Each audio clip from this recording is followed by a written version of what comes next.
You can make all the decisions yourself, Randy. I have faith in you.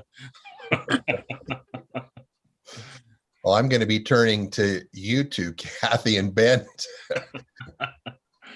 to help us if we don't have some more. You can make quick.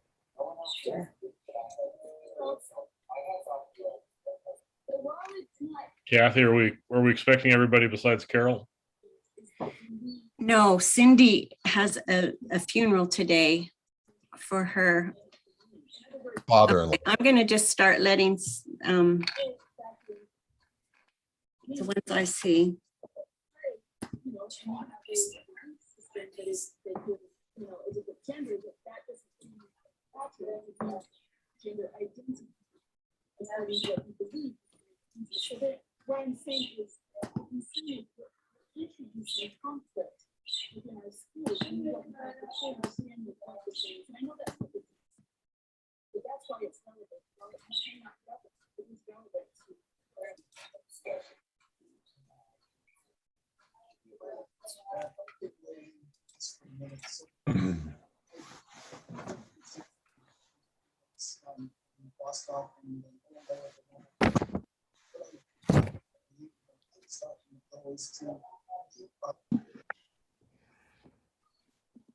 Okay, they just let us in. Cool. I'm going to put on I probably gotta go. So, Ginevra, please mute yourself.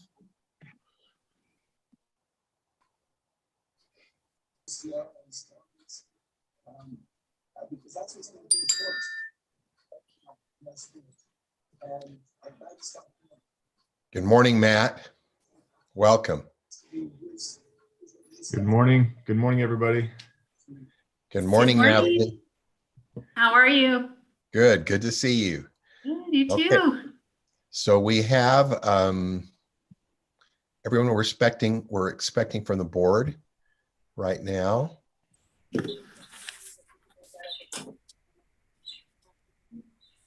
Superintendent Dixon indicated yesterday that she would be joining us.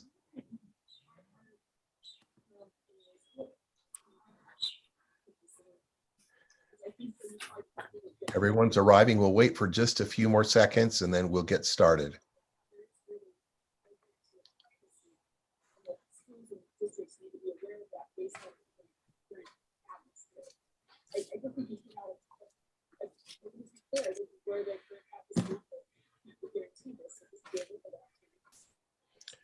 So I think that's if you look at some of the other documents that we saw, Texas, the verbiage in that is this is the gray area law.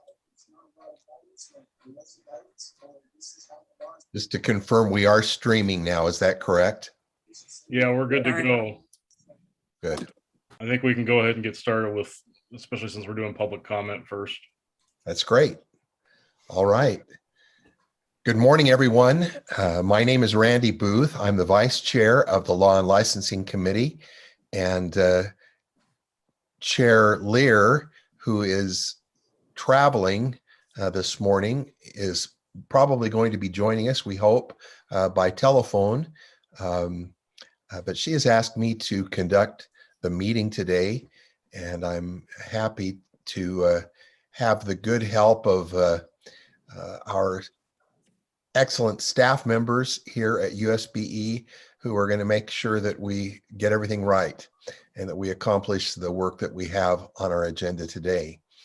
I would like to introduce the other two board members that are with us today. So why don't we go first with Matt and with Natalie? Would you introduce yourselves and let everyone know who you are representing?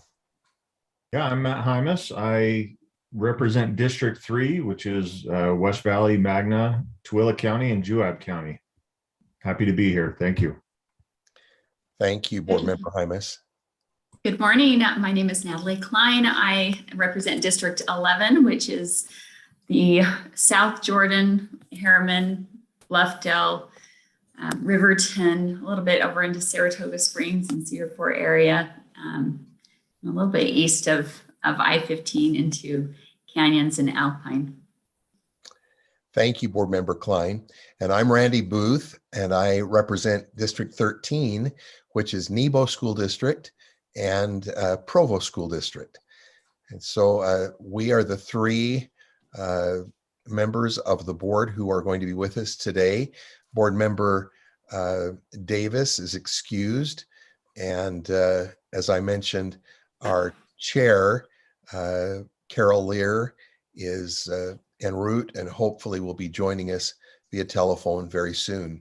We're happy to welcome She all. did join, Randy. Great, excellent. I'm so glad. Hopefully we'll hear her along the way because we value greatly her experience and her background in board service here on the USBE. We're going to get started today right off the bat with the opportunity to hear from many of you who have ideas to share with the board. We're grateful for public comment. And today we have set aside some time. Approximately 10 of you will have an opportunity to address the board. And we're going to get started with that. Kathy Helgeson is going to be, excuse me, timing. We would ask that you limit your remarks to 2.5 minutes. And we're going to begin with Brooke Wenzel with Becky Hope on deck, ready to go right after Brooke. Kathy will be giving each of you a 30-minute warning. Kathy, will you just wave your hand at that point, or will you just speak up and say 30 minutes or 30 seconds? I'm 30 sorry. seconds. I Not will. 30 minutes.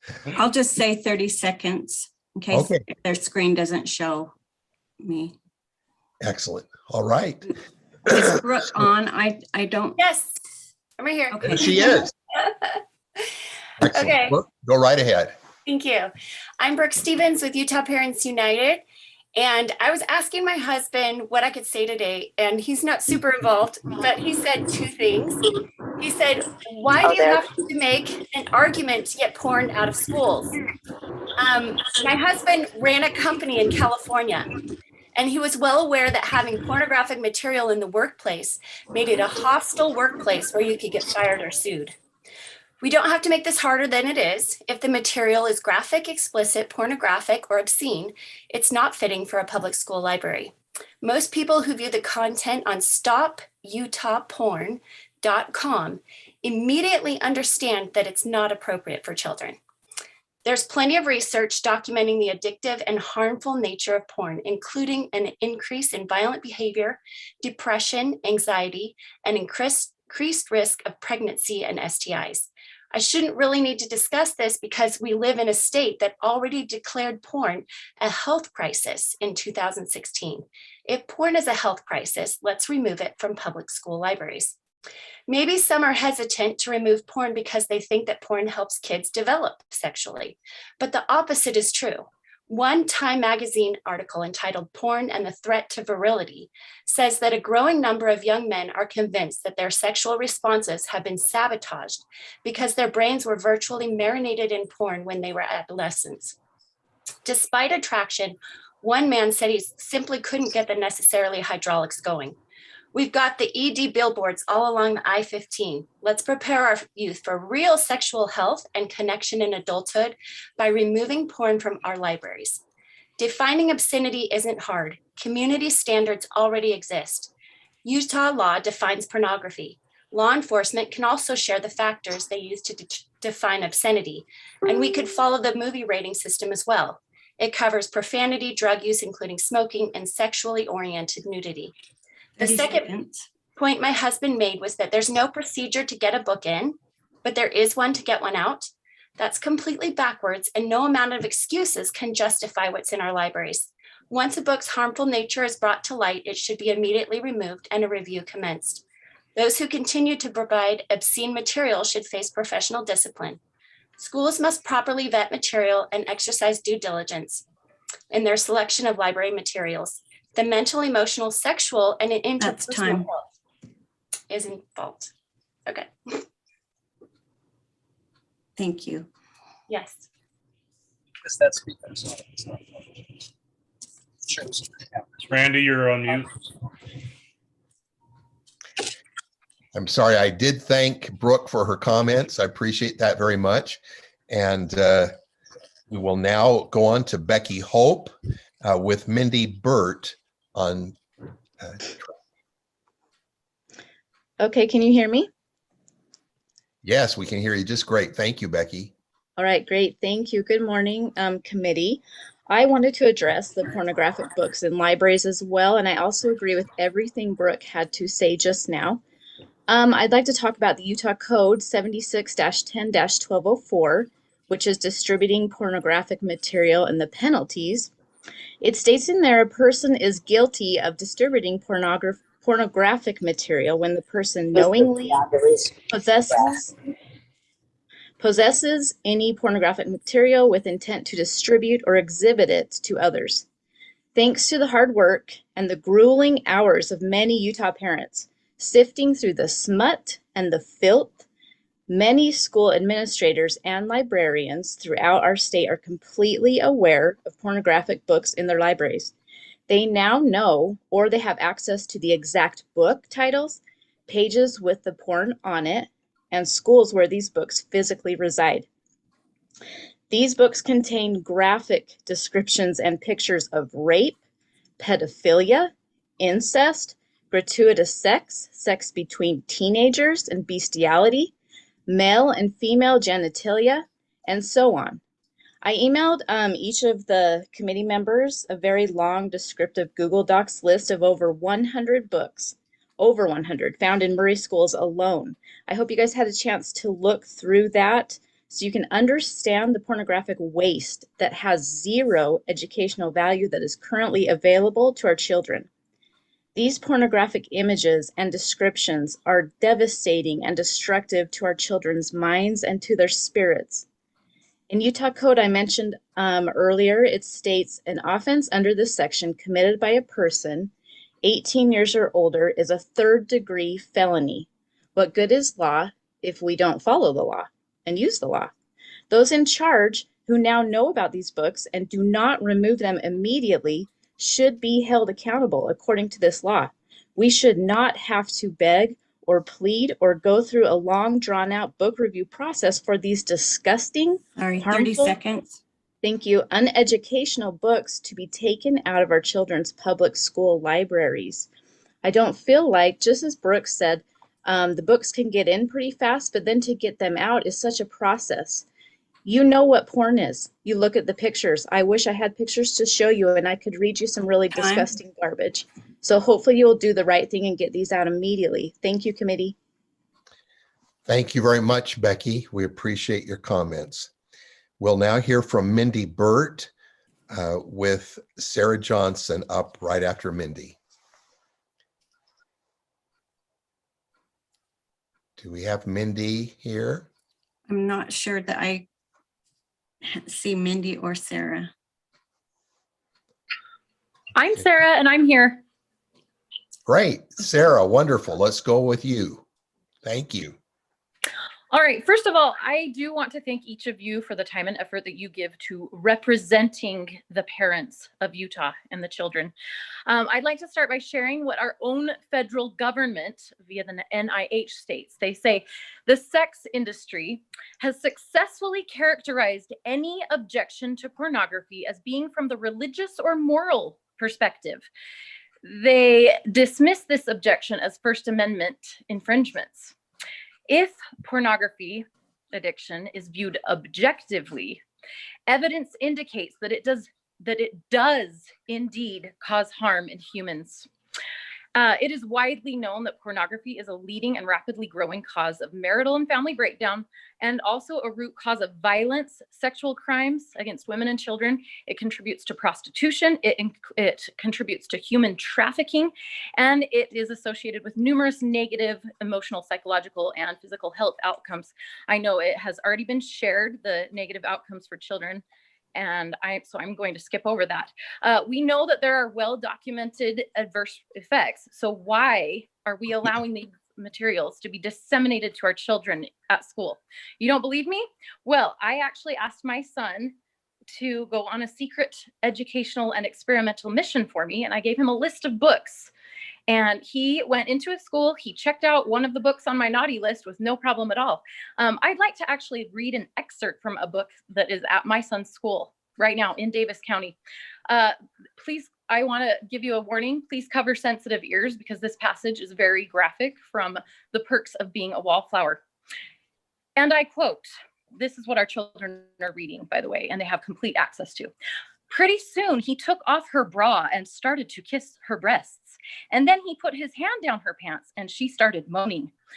After a few minutes, the boy pushed the girl's head down. Thank you. And she started to kiss his penis. She was still crying. Finally, she stopped crying because he put his penis in her mouth. And I don't think you can cry in that position. End quote. Now, this is just like 10% of what I have found in my children's schools. I am livid. My first question is why? How on earth have we allowed this to happen? My next question is, why is there not a license for this? I mean, you have to give a license to people to sell alcohol. We don't sell alcohol to minors. Thank you. Thank you very much, Sarah. I appreciate your comments. We'll now hear from Erica Hodges, followed by Kelly Jones. Erica. Thank you. Thank you for inviting us to share our concerns today. I appreciate the opportunity. I am a mother of 7 children and I've served in leadership positions in children and youth organizations for over 20 years. I am here to speak in behalf of other mothers on the urgent matter before us of protecting Utah's children from explicit, obscene, and pornographic material that is now available in Utah schools K through 12. This has been verified by grammar requests and multiple parents' reports and children going on secret missions for their mothers. The trust of students and parents have been broken, and I ask that you take measures to restore that trust by safeguarding our children. We call upon you to support parents in their rights to accommodations and protect our children from the degrading influence of violence and pornography currently in our schools. Before you make any library policy decisions, I ask you, have you personally read and viewed what is available? Have you seen those examples of vulgarity, violence, profanity, child pornography, pedophilia, incest, rape, and other sexually explicit materials bought and provided by our schools for our children? Utah law deems those things as harmful to minors and it violates those codes. If there was a mistake made, remove the material. If it was intentional, remove the material and the offenders. Our children are our most sacred treasures, and we need to provide them with wholesome and meaningful learning that adheres to Utah Code, Title 53, that says our public education's vision and mission is to educate our citizens with the foundational principles of strong morals and social values.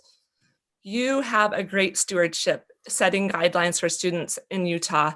It is imperative that you do all you can in your power to ensure the materials that they have access to are uplifting and wholesome. And we want to provide beautiful literature and curriculum that can help students understand those principles we love of families, self-sacrifice, endurance, fidelity, 30 seconds. Forgiveness. I call upon you to take courage and defend all things that are virtuous and good. Thank you for your time.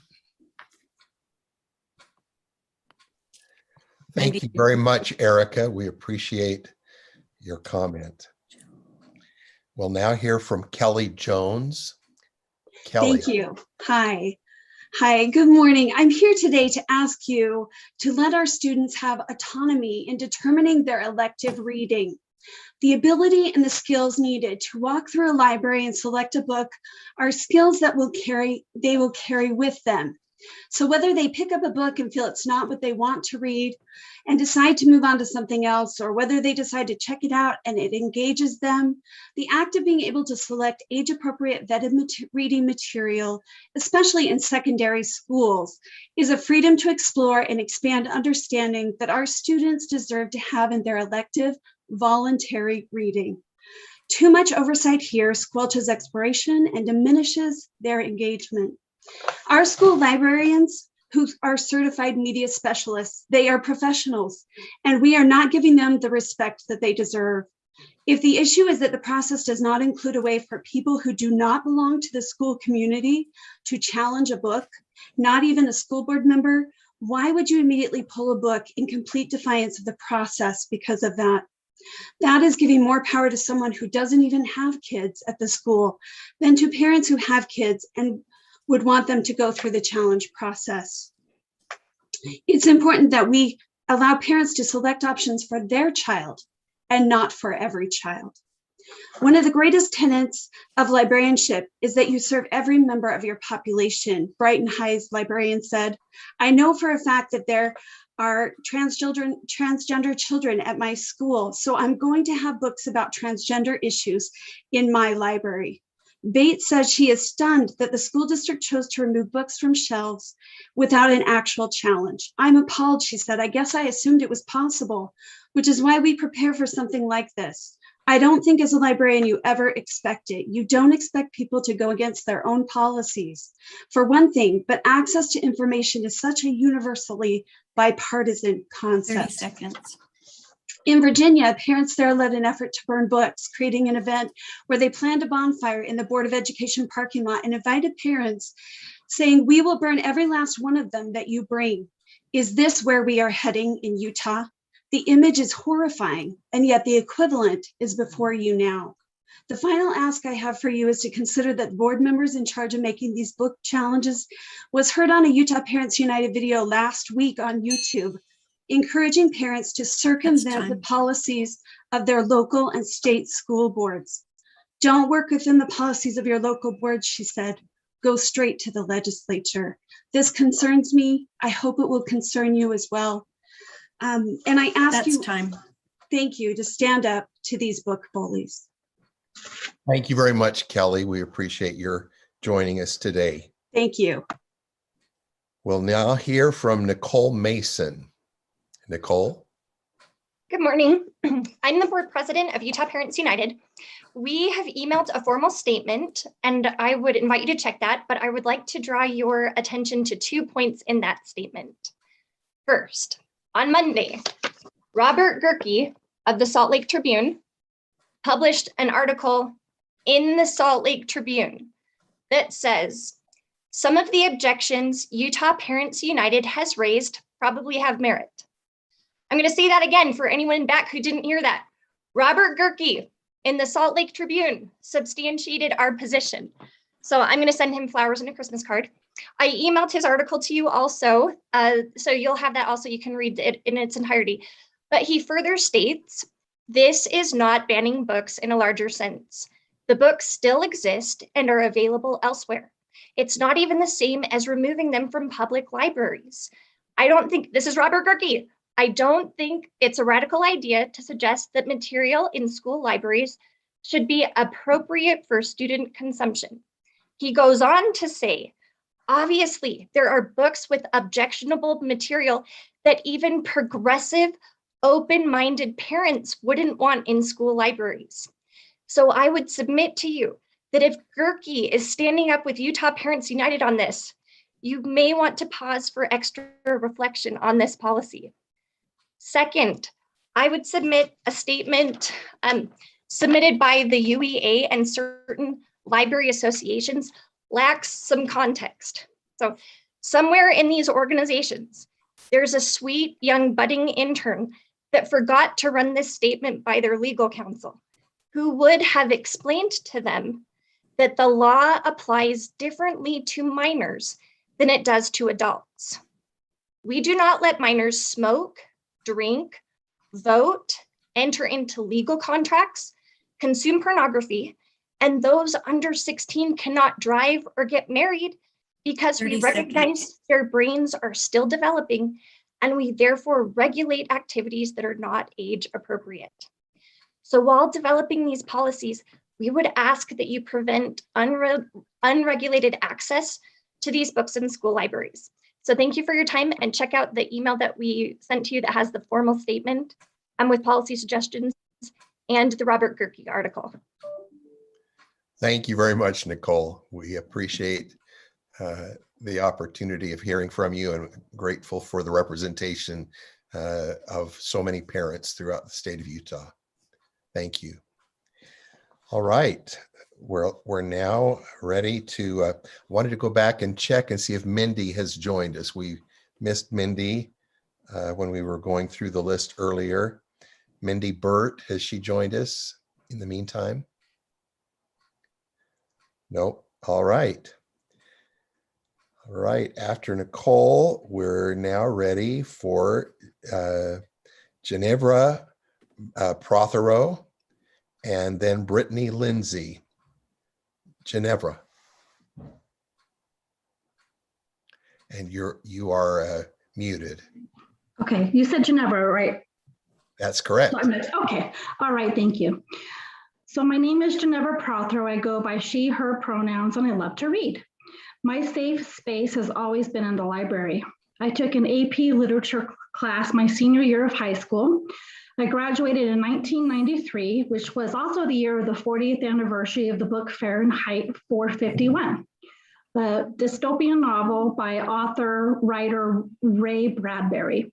I remember learning that there are specific characteristics of dystopian fiction. They include government control, environmental destruction, technological control, survival, and loss of individualism. I was able to use my left side and right side of my brain when reading these types of complex books and having classroom discussions. I was able to develop the skill to think for myself. Isn't that what we want for our students, to be able to think?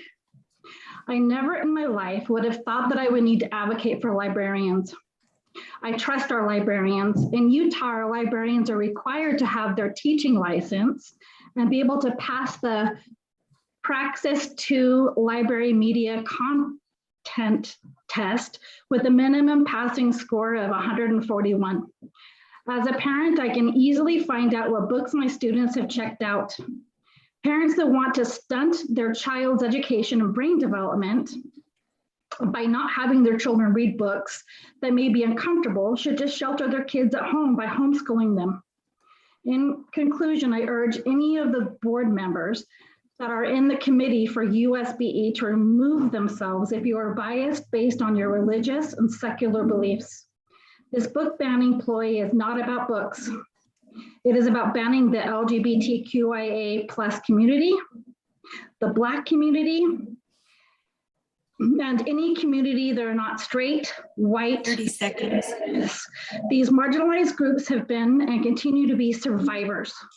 I am thankful for the freedom I have to choose what I read 29 years ago. Let's not be that dystopian society that was depicted so well in the books that I read in my youth, written before I was even born. Thank you so much. Thank you, Ginevra. We appreciate your comments. All right, we're now ready to hear from Brittany Lindsay, and she will be followed by Harmony Vanderhorst. Hello, good morning. Thank you guys for listening to all of the parents and for respecting our wishes regarding our kids in the public system. That means a lot because as we see around the world right now, parents are being viewed as domestic terrorists, and we are being viewed as people who don't deserve a voice in our children's education, which does not make sense. The boards are elected by the parents, and parents care about what our children are learning, and we care about what our children are being subjected to every day. And we love our teachers and we love our librarians, but we also love our children. And we want to make sure that their hearts and their minds are being subjected to appropriate materials in schools where they'll be every day. Think about it. So much of our children's day is spent at a school where we're putting our trust and we're putting our faith in these educators and these volunteers a lot of time who have their hearts in good places. But that's why we have these laws put into place. You'll hear my children screaming in the back. They were sick today, so they're not at school. But anyways, you'll see, it's so loud. Anyways, we love our teachers. We love our librarians. We know that they're trying to do their best, but that's why we have these laws put in place where the teachers and the children are being protected from these materials. So I went ahead and I just have a few excerpts I'd like to read. So this is an excerpt from a 12-year-old boy's point of view. It says, this is Joseph, a 12-year-old boy from Canada. He's describing his reaction to viewing pornography on the internet. It says, during an interview with W5 Canadian TV program, he shared how he was first exposed to porn at the age of 9. He said it was accidentally with pop-up ads, which our kids have so much exposure to pornography and pedographic material already on their tablets and their TV programs and things like that. He said it was accidentally with pop-ups, and it progressed into intentional searches. So it's not like this just stops at school. Once they've seen this material, it triggers something in their brains. There's also something I encourage everyone to see. Anyways, I'll just read it. It says over 14.5 billion explicit adult videos are viewed by 7 to 17-year-olds in the United States every year. That should be alarming to parents. And it doesn't start randomly in their brain. It starts by being introduced to it from friends at school. It starts to being introduced from materials at school. And anyways, that's all I have to say. Thank you for listening. Thank you, Brittany. We appreciate the opportunity to hear from parents. As you all know, board members are most often parents and grandparents who have stepped up and been voted into an office where they represent other parents. Often once we become a board member, people forget that we're still grandparents and still parents and still sharing the same concerns that you are sharing as you come to the board with your ideas and with your comments. We're very appreciative of the opportunity to work with you in this most important mission of educating our children and grandchildren. And we're so grateful that you'll take the time to share your ideas and your thoughts with us. We'll now continue on to Harmony Vanderhorst. Is Harmony here? I am. Great, thank you. Please go ahead. Okay. I would just like to reiterate what Nicole Mason said from Utah Parents United. I definitely second everything that she said. The other thing that I would like to add to this is that this has nothing to do with race, religion, political views. This has everything to do with our public school system should be a place where those things aren't brought in and that we keep our kids safe. And just like you said, that, you know, they're not old enough to drink, they're not old enough to smoke. There are certain materials that should not be allowed in our children's libraries. Now, as a parent, if I wanted to, we aren't condoning book burning. We aren't condoning taking these books out of everywhere. Just at our public school system, that's supposed to be a neutral ground. If I, as a parent, feel like my 13, 14, 15-year-old needs to have these books and it will help them with their developmental process, by all means, I have the right and the privilege and the free agency as a parent to take them to the library, to Amazon, to go buy these books and to read them together, read them individually, however I see fit as a parent. I just do not feel like it's appropriate for this to be going on in the school, in our school system. Our school system doesn't have the tools, they don't have the right resources to make sure that every student, as they read this material, that they're understanding it, they're digesting it in a helpful process for that student. That's, in my opinion, that is too much to ask of our librarians and our school system. They don't have the ability to do that. So a simple solution for this would be to take these books out of our school, put it back in the parents' hands, and let the parents deal with it. And that's all I have to say. And I do appreciate the board. I do appreciate what they're doing. I'm glad this is being brought out. Also, I feel like these books got in there maybe without people realizing it, but now that we know, there definitely needs to be something done about it. Thank you. Thank you, Harmony. We appreciate your comments. Just checking back one more time, has Mindy Burt joined us? She was on our list of those that wanted to speak. Mindy Burt.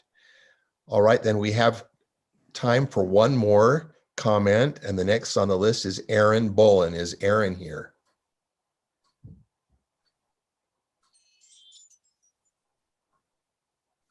If not, See him.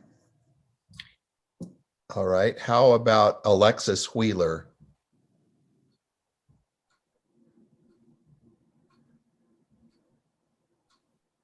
Alexis? I'm here. Great. Would you like to take a moment?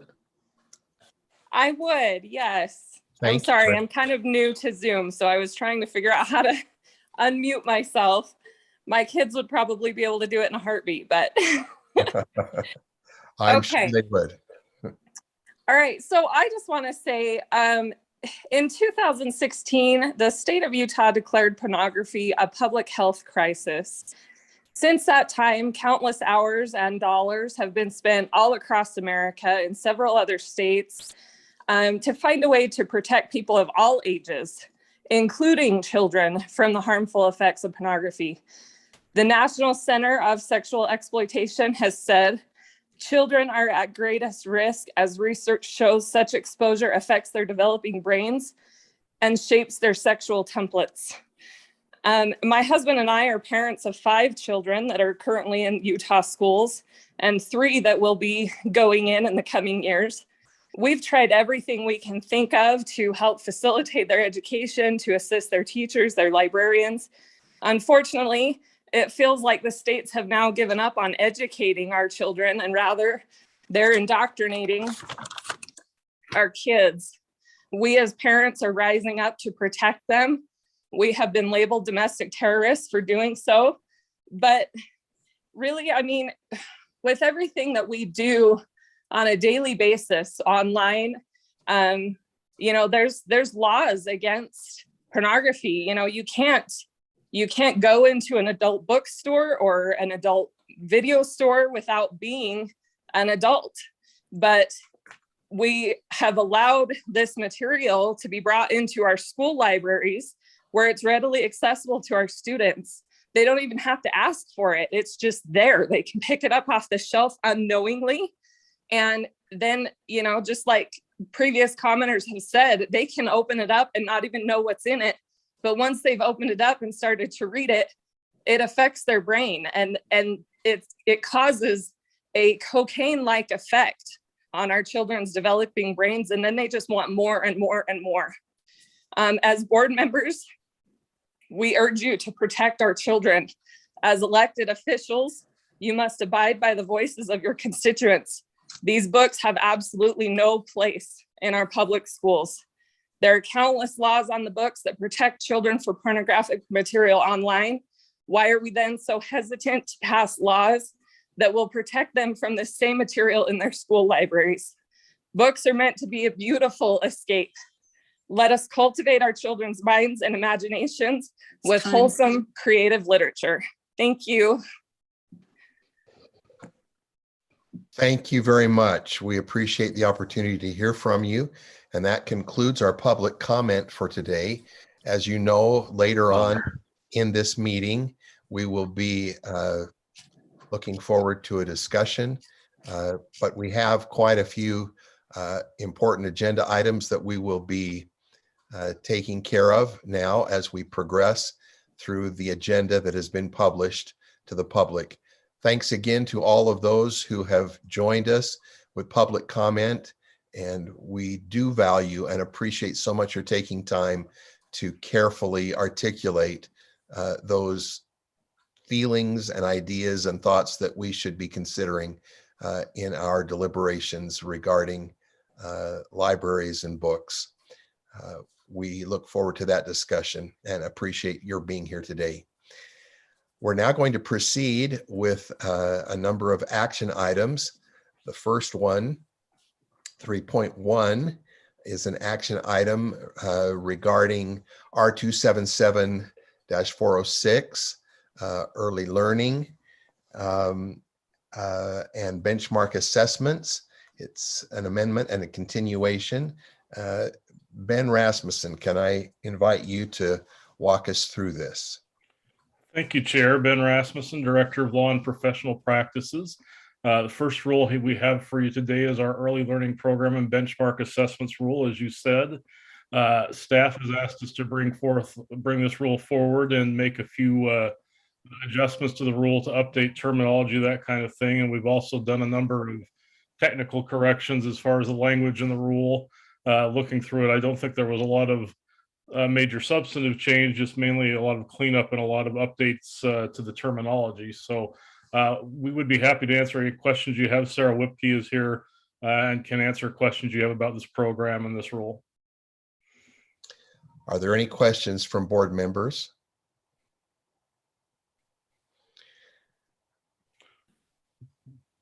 I have some questions. I have Please, actually go quite ahead. a few. First off, so I'm trying to see it off the screen here, but this is the one with Acadians, correct? It references Acadians. I have a comment from Kristen Norton, who's a board member, not on this committee. Let me just grab that really quick. She also had some concerns. She said, let's see. She says, I have some pretty significant concerns about Acadians math testing. Half of the first grade test must be given one-on-one and all tests are hand scored by teachers. I'm also greatly concerned about the lack of alignment with our core. Each grade has items on the test that concepts are introduced in our standards. But the test requires mastery. Finally, I feel we are over-testing elementary children. For children who don't perform well in Acadians, they are put on progress monitoring, and components of these timed tests are given weekly. They become totally defeated and lose all joy of learning. It seems to me, as I was looking through here, that there are reading requirements in the code for these kind of interventions to be put in for those that fall below the benchmark, but in code it doesn't say anything about the math, and yet we're adding a whole bunch of math language here for interventions and putting them on these kind of remediation plans at these very young ages, when we should. I just feel like there's a lot of descriptions in here, like line 80. If you wanted to scroll down to there, this is for early learners. And it says strategic and adaptive mathematical thinking means the ability to formulate, present, and solve mathematical problems with the capacity to justify the logic used to arrive at the solution. This is for early learning plans. It seems way over the top as far as our expectations for these young learners.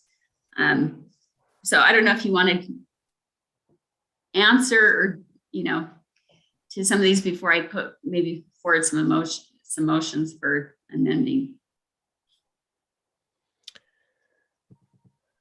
Would Sarah like to respond to any of Natalie's comments? I will do my best. Sarah Whipke, Pre-K through 12 Literacy and Library Media Coordinator. Thanks for having me.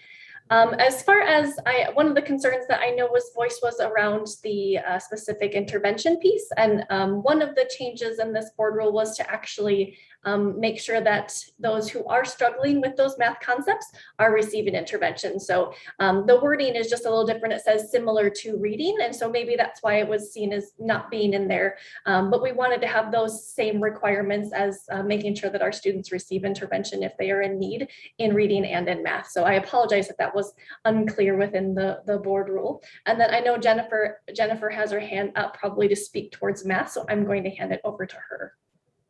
Thank you very much, Sarah. Jennifer Thronson. Thank you, Chair. So for the math, for the question around strategic explanation of their thinking, if you think about it from a first grade, I taught first grade for a while. We've got 2 + 2. How do you know it's 4? they'd say they would count 1, 2, 3, 4. They would prove it. It sounds like weighty language, but the actual concept is appropriate for the age and what that looks like and how they would justify that 2 + 2 is 4. But they just haven't memorized that math fact, but they can prove that it's 4. And they can also think about what are other ways to make 4. Oh, I could do 3 and 1. I could have one group of 4. Like that's the kind of thinking we're asking. And then progress monitoring, there is no mandate by state law or local policy or board policy to progress monitor weekly. Our data shows that people that progress monitor have better outcomes for kids because you're able to adjust your instruction in a more timely manner. But there is no mandate as to how the frequency of that progress monitoring. So hopefully that answers a couple of those questions. Okay, so from Kristen, from her concerns, board member Norton, she says that they're put on progress monitoring, which includes time tests that are given weekly. How do we address that concern with the over testing of our students and kind of killing that joy? Yeah, that would be a local issue. So in terms of frequency, if they are more than 2 years behind, the recommendation is weekly. But it's also, a lot of teachers don't understand that you don't monitor at the grade level they might be in, but you monitor at the level of which right above where they currently perform, so that kids can start to experience success. And you can also see if the intervention you're doing is working. So for example, if I teach 5th grade, I might have a student who is more on a math level of 2nd grade. I don't monitor them on 5th grade. I actually monitor them on 3rd grade because they're capable in 2nd grade. They're not capable in 3rd grade yet. And so I'm going to monitor in 3rd grade to ensure that I'm closing the gap and that my instruction is helping them to meet the grade level standards by monitoring where they are currently in their kind of zone of proximal development. So in terms of frequency, there is a request.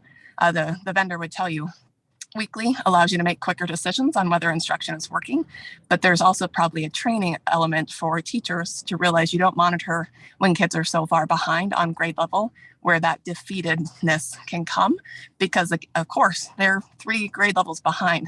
Monitoring them on 5th grade would not be appropriate. So it's most likely a training issue, and we can certainly consult with board member Norton and talk about ways to help teachers to know effective progress monitoring practice, especially since math is new. There's a lot of learning opportunity.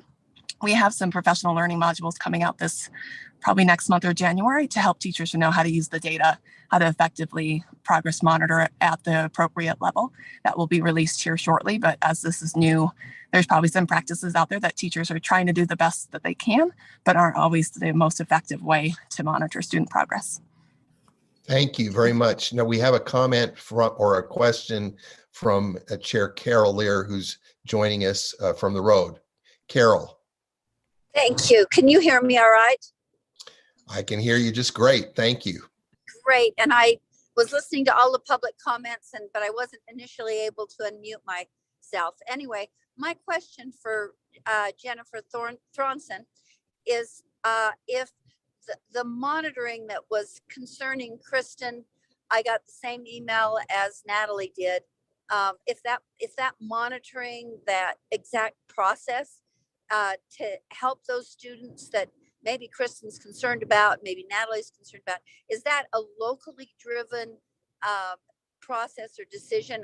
I mean, I can't believe that the program requires that. I'm wondering if it is determined at the local level. So that's where the perhaps over testing or over monitoring might be coming from. Is that something you can speak to, Jennifer?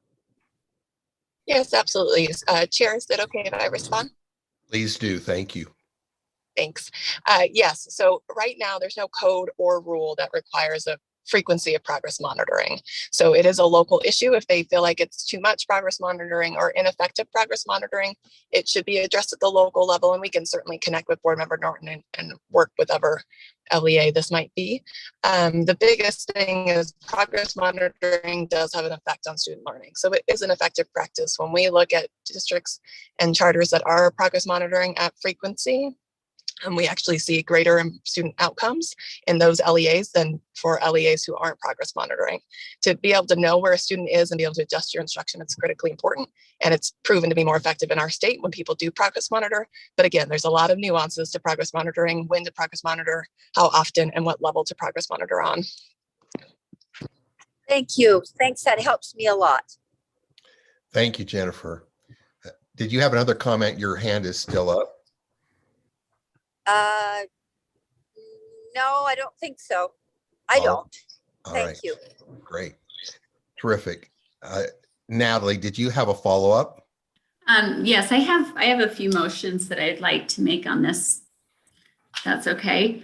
So the first one is, I think, on line 60 to 63. If someone can go there. Is it? I don't know who's controlling the screen. There we go.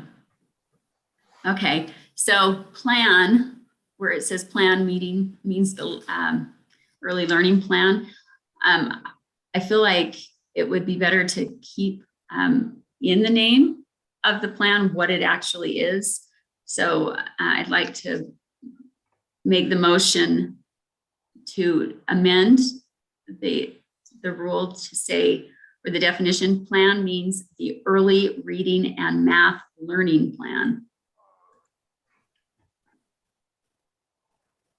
that is submitted, as it, and then just continue with what's there after that. So plan means the early reading and math proficiency plan, I could even say.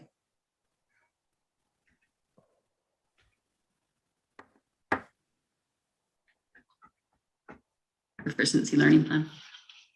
Okay.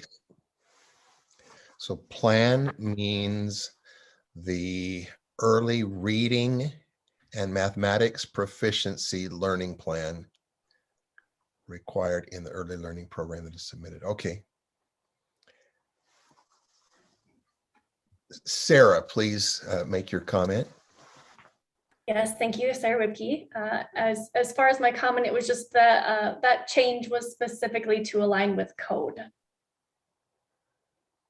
So it doesn't have a definite, it just doesn't make sense to me to have a plan means the early learning plan. If early learning, maybe we need to define early learning plan then. So that it's specific to math and reading proficiency. Sarah, do you have a response? So in the state code that refers to both of these, it is known as the early learning program. And so that's why we made the change of the name to match state code so that it is matching with that, and that LEAs are aware of and not thinking this is a separate plan or a second plan that they have to provide to us. So we were just trying to provide clarity and then also follow the law. Okay, so is it defined, is early learning program then defined in those codes? Looks like we're checking here. Thank you very much, whoever's driving. Is that Ben? Thank you, Mr. Rasmussen. Ben, I think it's the 53G7-218 section. So it's the second one that was in that line.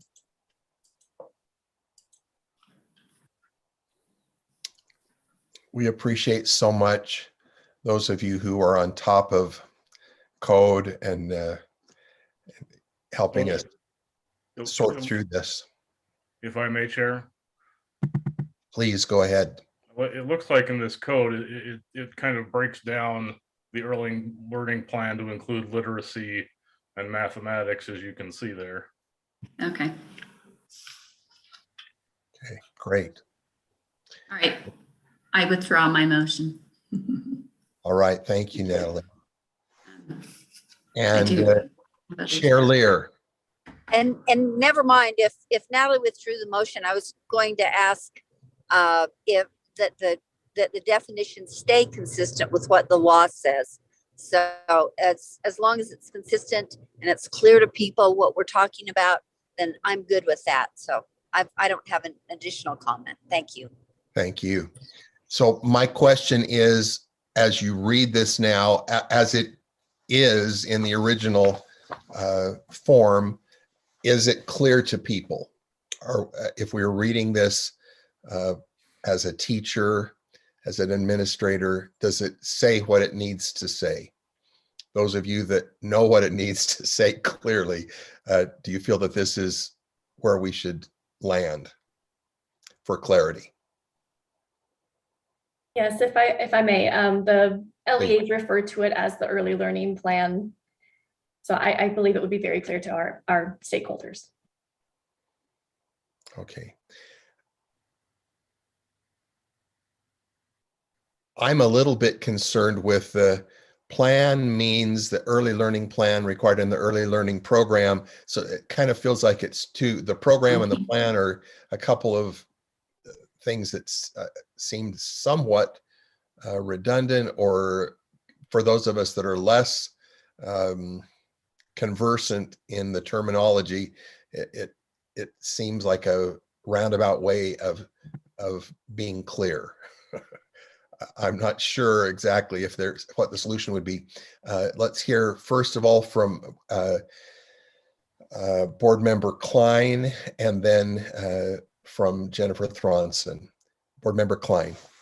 Well, I had my hand up for another motion, but based on your comment, I might recommend that we just take out the term early learning plan required. It could just be plan means the early learning program that is submitted by a public school district or charter school as required. So those words that have been added that are underscored, we could just leave that out, as well as those following keywords. So plan means the early learning program. Okay, great. Let's hear from Jennifer Thronson. Thank you, Chair. I think what I might suggest, instead of plan, because it is redundant in the term of plan, is to do goals and requirements, as that's explicitly what's in law, are the goals and requirements. So it could say plan means the goals and requirements required in the early learning program, blah, blah, blah. Might be an easy way to clear that up. Good, that's great. Angie Stallings. Yes, I also have an idea for how it could be drafted. And this is hard because I think we've got 3 options now, but the third way could just be plan means the early learning plan described in 53G-7-218. Just make it that simple, because that section of code really does include 53F-2-503. It includes the early literacy plan. So it would make it very simple, and it would direct the reader to that section of code where it is much richer, if you want to say. It's very descriptive of what is in the early learning plan. So that might be what my recommendation would be, to make it simple. Just plan means the early learning plan described in section 53G-7-218. I'm good with that. I'll make that motion if you want to type it that way. Sounds good. I like simple. Anything we can do to make it easier instead of having to think too much about, and what are we talking about here? Mm-hmm.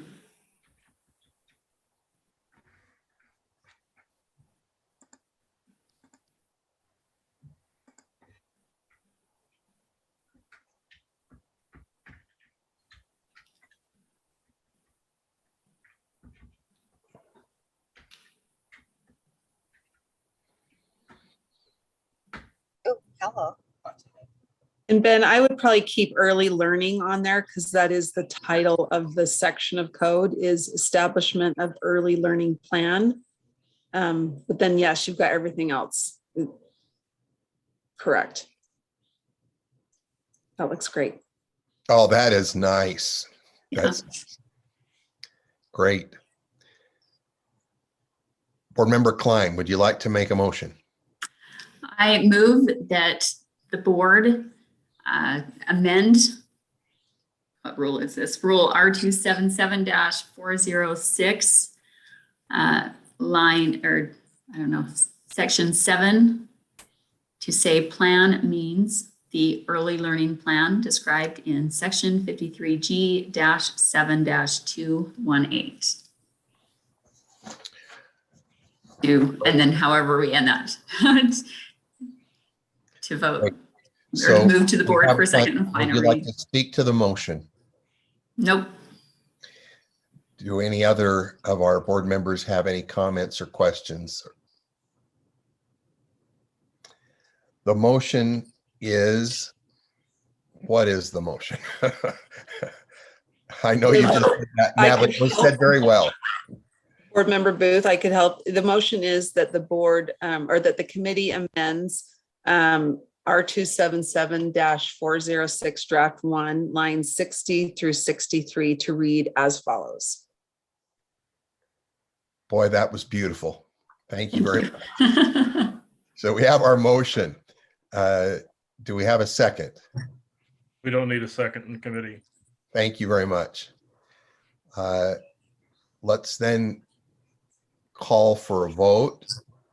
And I'm not seeing Matt on the screen, so if someone can be watching for that. He voted aye. Yes, I put a little check up, but yes, I vote yes. Yes. And I'm having a hard time finding what I normally, oh, there we go.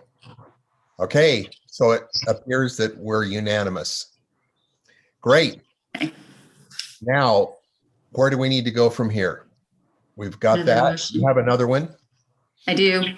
Please go ahead, Natalie. All right. So on line 66. Okay. Productive disposition means the attitude of a student who sees mathematics as useful and worthwhile while exercising a steady effort to learn mathematics. I think that could be simplified as well. I make a motion to amend to say productive disposition means a student who makes a steady effort to learn mathematics.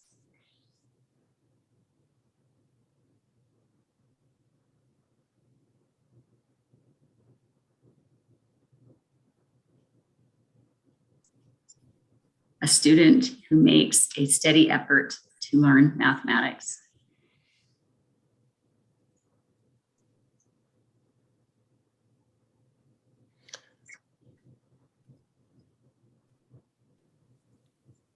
All right. So you can take that part out.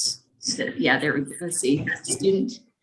You can take out the part that says a student who sees mathematics as useful and worthwhile while exercising. It's just, so productive disposition means a student who makes a steady effort to learn mathematics. All right. We have a That's my comment motion. from Board Member Hymas. Yeah, I'm curious. Do we need this definition in here at all? Maybe staff can help me here, just because I don't know how we measure how do we measure the attitude of a student, right? I'm a very dry person, and I'd be very surprised if many of you could measure my attitude at any given moment. And two, if we were to change this amendment, if we were to amend this section, how do we measure a steady effort as well? So I'm struggling with this definition altogether and why it's necessary in the rule at all, now that Natalie brought it up. Can you answer that for me, staff?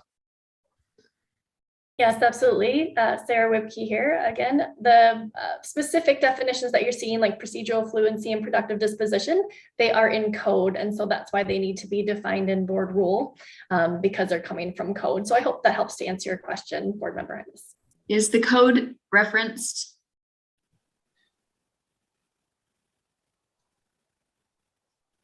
Yes, it is 53E-3-521.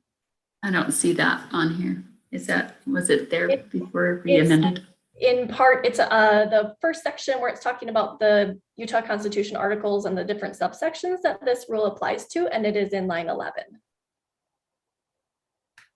So just a follow-up on that, if I may, Chair. Please go ahead.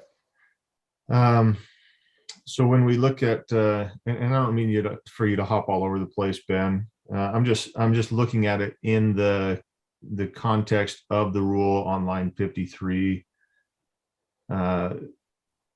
If I'm an LEA looking at this, and I'm looking at the components of early mathematics starting on 48, then you have subsection 3D, right? Productive disposition.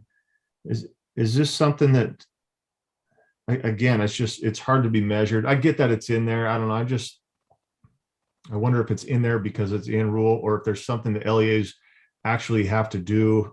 Again, how is this measurable? How is this for anybody to say, well, they did or did not have a productive disposition? You know what I mean? And I get that it's in rule. I might just be wasting time. And if I so, I apologize. I'm curious about it. Jennifer Thronson, I believe, has a comment. Yes, thank you, Chair. So for this particular one, there was 4 things found in the research literature that create successful math students. And those are the 4 things listed there: conceptual understanding, procedural dispositions, strategic and adaptive math thinking, and productive disposition. That those that persist, that see that there's value in mathematics, that give that steady effort that actually comes from the adding it up definition for productive disposition. So thank you, Board Member Klein, are those that are going to be more successful in mathematics than those who don't exhibit those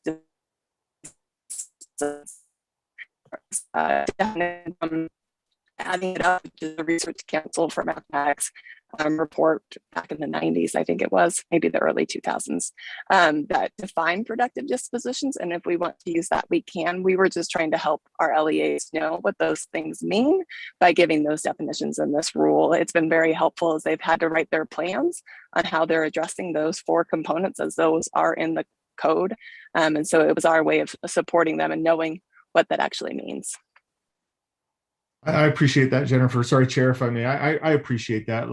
Like I said, A, B, and C, they're measurable. D, it's like, okay, sure, everybody's productive. You know what I mean?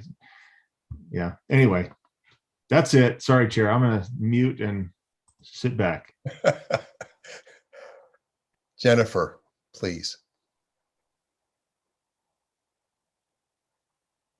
Yes, and I think from an assessment point of view, not all of these things are we asking them to measure. We're asking them to foster the conditions that afford students the opportunity to build that kind of productive disposition, but it doesn't necessarily mean that we're measuring it. So our measurement is Acadience Math. Acadience Math does not have a measure for productive dispositions. That's more an observable characteristic, but really fostering the learning conditions to instill those types of values and appreciation of mathematics in students. But like you said, it's nothing we're looking to measure. Thank you. I believe that Chair Lear had a comment a little earlier. Would you still like to make that?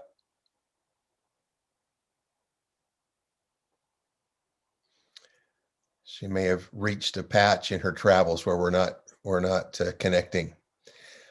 Jennifer Thronson. Sorry, Chair. I just need to put my hand down.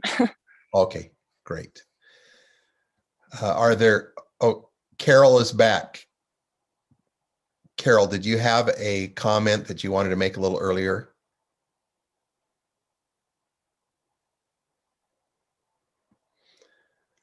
Maybe not. All right. So let's review where we are at this point. I'm not sure where we are, as a matter of fact. We're just taking a vote on the motion. Okay. And the motion. Want me to restate it? Would you please? Okay, I make a motion for the committee to amend R277-406, lines 66 through 68, to say productive disposition means a steady effort, a student who makes a steady effort to learn mathematics. I'm sorry, Chair. I did have a question regarding the motion, if that's okay. Please go ahead. I'd just like to ask staff, I don't see this as a huge change. Is there any concern within law or code or any of that nature that would change the essentially from attitude to effort? May I respond, Chair? Of course. Please do. Thank you. Not so much the attitude versus effort. I think those are similarly synonymous. I think what it lacks in terms of the deletion is the value of mathematics. That is part of the disposition, is that they see the usefulness or appreciate what math can bring to their lives. And we lose that with just the steady effort. So having steady effort without seeing the value. I would love to see something related to keep in that we see the value of mathematics in our everyday lives. That's what the productive disposition is also meant to represent, and the steady effort. So I think if we can do a combination would be better, but there is nothing from code or rule. I mean, you're making the rule this time that prevents you from making those edits. Natalie, would you like to respond to that? I think I'll just leave it as is. I don't know that in young learning that's, I think they're just at those foundational stages, and they will develop that naturally as they start to connect what they're doing with real life. But that's my thought on it. Board Member Hymas, you still have your hand up. That's inadvertent. I apologize. It's all right. Thank you for checking though. Okay, so we have an amendment that lines 66 through 68 should read, productive disposition means a student who makes a steady effort to learn mathematics. Is that correct, Natalie? Correct. Are we ready for, is there any further discussion? Are we ready for a vote? Seeing none, let's go ahead and vote. Board members.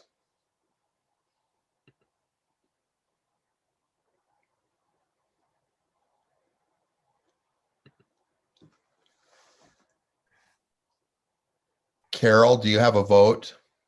I mean, Board Member Lear.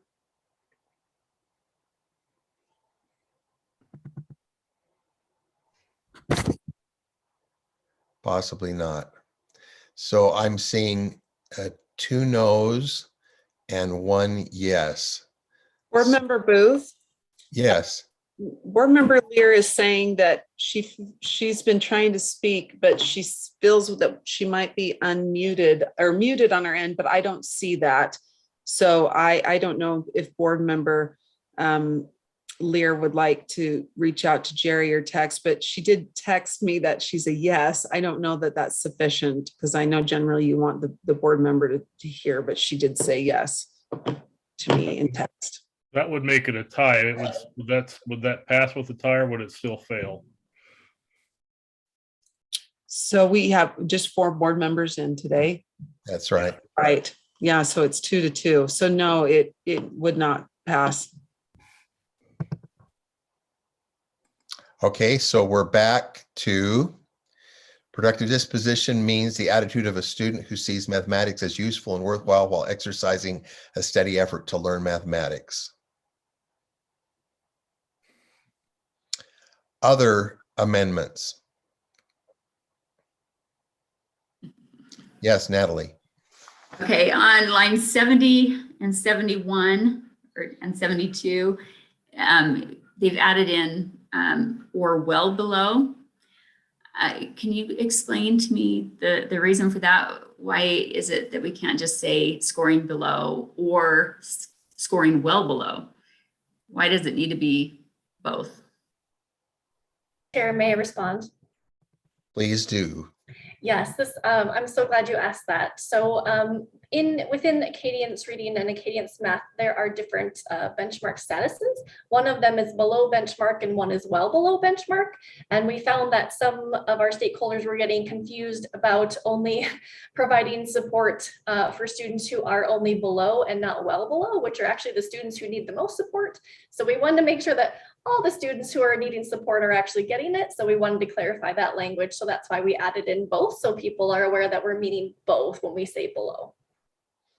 So that is a specific level that is a part of the Acadience assessment.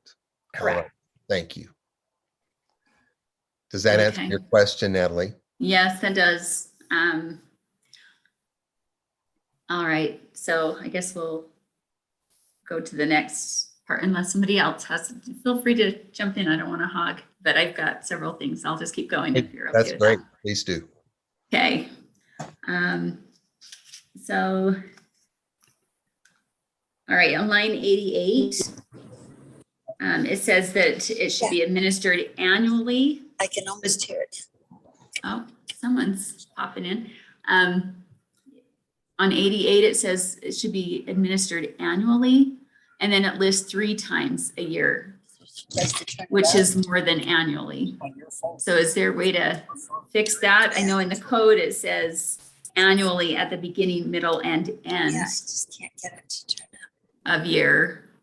Sorry, it's right here, I know. Or I've got should it all the say way 3 pushed. times a year on the following test, during the following test windows? Maybe I don't. That's good. If I may, Chair, Please. we were going through the rule and just trying to clarify that where we had dates, each of those were to represent annually in there. And so I think what you're suggesting. So might 3 be, annuals? yeah, each of, I mean, it's September 30th annually, December 1st and January 31st annually, and the same with the 3rd. So I mean, I think the language you're suggesting would work as well if we were to change that from annually to 3 times a year within the following testing windows. Yeah. I think that would be clear as well. Yeah. I think that would be more clear. I mean, in the code, it actually says annually at the beginning, middle, and end. If I could put it on speaker, I'd be fine. Oh, I hear Carol. Carol Lear, you're unmuted. I just can't figure out how to put my phone on speaker again. So sorry, I'm trying. You sound great right now, though, if that helps. I'll just listen on the phone. So that looks good to me. Yeah, I'm happy to make, I think down on 94, we have kind of the same issue.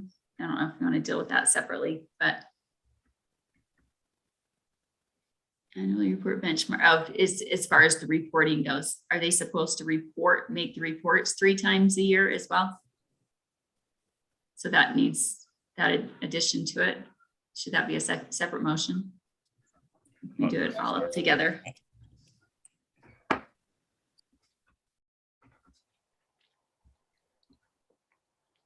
Yeah, that's some place to put it. Let's see.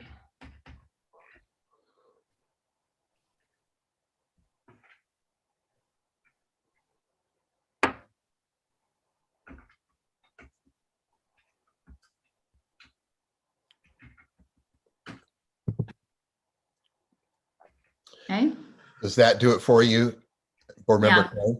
Okay. Yeah. Does anybody have any concerns about that, or should I just go ahead and make the motion? Sorry. Let's find my reaction hand. There it is. I'm not in love with the verbiage on 3. I mean, maybe we're nitpicking, but it's just report benchmark reading and mathematics 3 times a year. I don't know, maybe something like an LEA shall report each benchmark following the testing window or something, and how by October 30th. So is that 30 days prior to end of testing? And maybe it's the same thing. I shouldn't have raised my hand. No, please. It's fine. It's fine. It's not going to matter as long as we're clear that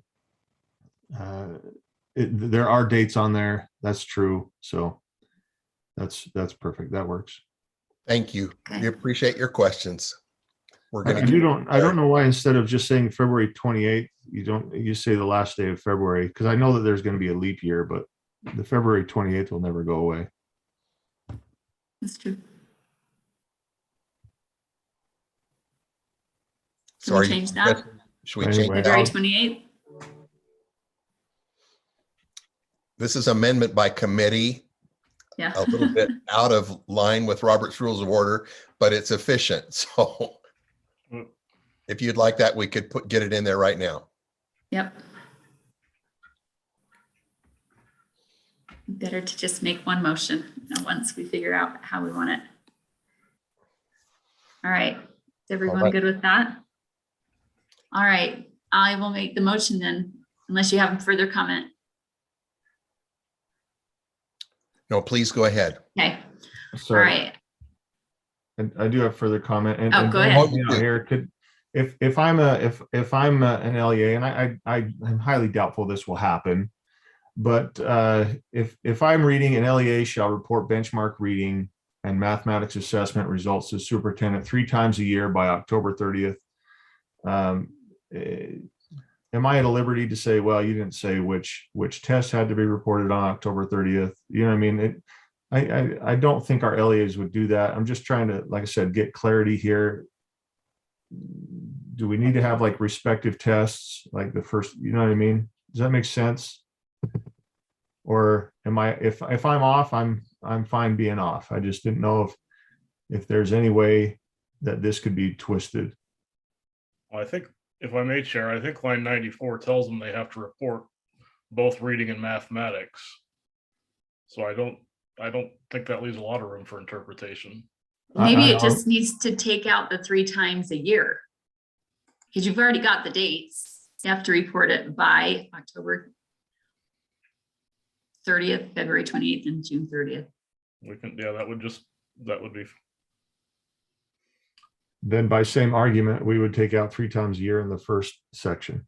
Yeah, and annually. So yeah, probably don't need either. So we take out both of those. We just list the dates. You'll report this date, this date, this date. Yep. I like it. It's simple. Okay. And that just goes back to, all that does is essentially we're just taking away the annually that the staff put in there for clarity, but we're saying it makes it more confusing here. Yeah, the dates are the most clarifying. Okay, good. Okay. So I make the motion to amend Rule R277-406, lines 88 and 94 to remove the word annually. And line 97. And 97 to remove the last day of and replace with February 28th. As amended. Right. Would you like to speak to the motion? Nope. All right. Carol Lear, you have a comment. I did. Thank you for being patient with me. The reason they put annually in there, and I'm not seeing the screen as well as you are, but the reason that annually was added was to be clear that it was every year on that date, not just every 3 years or every 4 years. So is it the committee's feeling that it's clear enough that it's every year on those dates? That was the point of putting annually in there. Thank you, Chair Lear. Comments? I could say it's assumed. Or you could say each year, but I think it's assumed. Board member Hyman. Yeah, I would, as we again have gone way too long on going in circles with this, I would agree with staff and board member Lear that that's the intent. It takes a minute to get there, honestly. A minute. It took us way too long, but yeah, to say no, this is an annual report that you're going to do 3 times a year. If you read it, I don't think that LEAs are going to have any misunderstanding. So I am happy to support the annually remaining in the text, but do support the motion of changing last day of February to February 28th. I agree with that too. Sorry to interrupt, but I agree with that also. So unless staff tells us something else is necessary or more efficient, I think that's a good change. Okay, so now I've made the motion. So, thanks. yeah. Okay, so what do we need to do? So you've got a motion before you. I think board member Klein, you want to proceed with that? Yeah, and then we can, or if you want to amend the motion, Matt. I'd amend the motion to to keep the 2 terms annually on lines 88 and 94 and remove the last day of and add the 28th on line 97. That would be my amendment to the motion. Okay, we have an amendment to the motion to put back in annually on line 88 and 94 to remove the last day of in line 97 and add in February 28th. That's the amendment to the motion. Is that correct? Yes, please. Is there any discussion? If not, let's vote.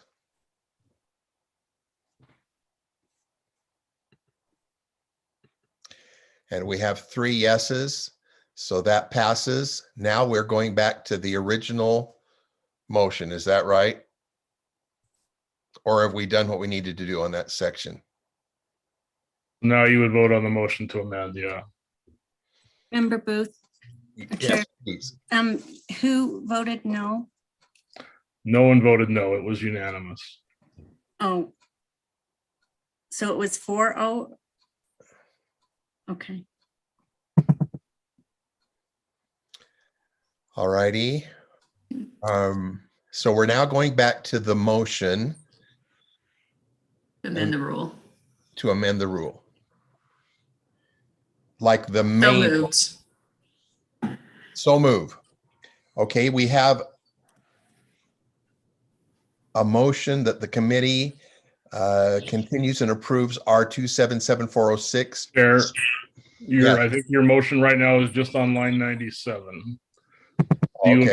You amended the motion, and now you have to vote on the motion. Okay. Would you like to help me out and repeat that motion? So the motion now would be to amend R277-406 line 97 so that it reads February 28th and. Thank you. All in favor, please vote. Well, not all in favor, just please vote.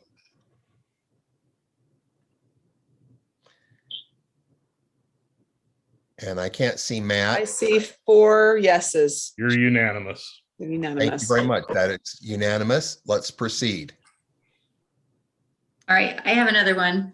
please. Or another question, at least, on 167 and 171 and 173. They say typical. Is there a reason it's typical and not average?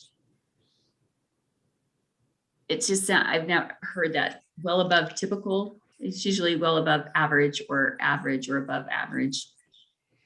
Chair, may I respond? Please go ahead, Sarah. Yes, absolutely. This is another one of those pieces where the specific progress measures are named those specifically. So there is well above typical, typical, and then below and well below typical. So we're using the same terminology as the assessment. As Acadians? Correct. Oh, okay. All right. And then one more question. Is there, sometimes we use the word reading and sometimes we use the word literacy as though they're interchangeable, but literacy is being used more and more in other areas. Is that something that needs to be defined? Or if this is a reading plan, should it just say reading? I'm looking at 189 specifically. 189, we've called it literacy. What are you? Well, it's a reading and mathematics plan, early learning program, right? I'm just curious about when you choose to use literacy versus reading. And I guess the word literacy is starting to take on all kinds of meanings in different areas. So it doesn't just mean reading anymore. So I'm wondering, does that need, should it say reading and math, or should literacy be defined as reading in this? Or is it just, maybe this is, trying to split hairs, but I'm just curious about that. Very hungry. So Angie Stallings suggests that it is called early literacy in code. So literacy is what it's called in code, just for information. Did you have any comments, Sarah? Sure, absolutely. I completely understand how that can come across as strange or confusing. So literacy generally also includes writing. So like within the plan, we want to make sure that teachers are also focusing on writing as well as not just reading, but the assessment specifically is Acadian's reading. And so that's why you'll see it sort of dispersed throughout in different ways because of those two pieces. So, but Angie is correct, encoded is specified as literacy. Okay, and then just one more quick, I think this doesn't even need an amendment, but on 192, it's been stricken, the reference to code. And I'm not sure why that was stricken, other than that specifically doesn't mention performance gaps. And I think maybe that, but it is mentioned in that code. It's just slightly off on its reference. So it should be, instead of A6, it should be FII. That's where it talks about performance gaps in the code. So I don't know if that you want to add that back in and just fix the reference. Sarah, please go ahead with your response. Yes, thank you. The reason the code was removed is because this section, so if you look in line 187, for 5, it talks about the subsection 53G-7-218, which talks about these different goal performance pieces, which you are correct, they are also in the specific early literacy and early math. But since this is a section specifically on those plan goals, we're pulling from that section that includes all 3 of them together. So that's why that's why it was removed and just attached to the actual one that includes all of them lumped together as well. Okay. Thank you, Sarah. That's all I have. All right. Thanks for your patience. Board Member Hymas. Yeah, I get that we're using literacy as code. I appreciate this being brought up here. What's interesting though is we use reading all throughout the rule until we get to the accountability and reporting on early learning plans, and then it's literacy jumps out 4 times, right? It's not used throughout any of the rule, and then bam, we get to, okay, here's how we're going to hold you accountable. And now we're not talking about just reading anymore. We're talking about reading and writing.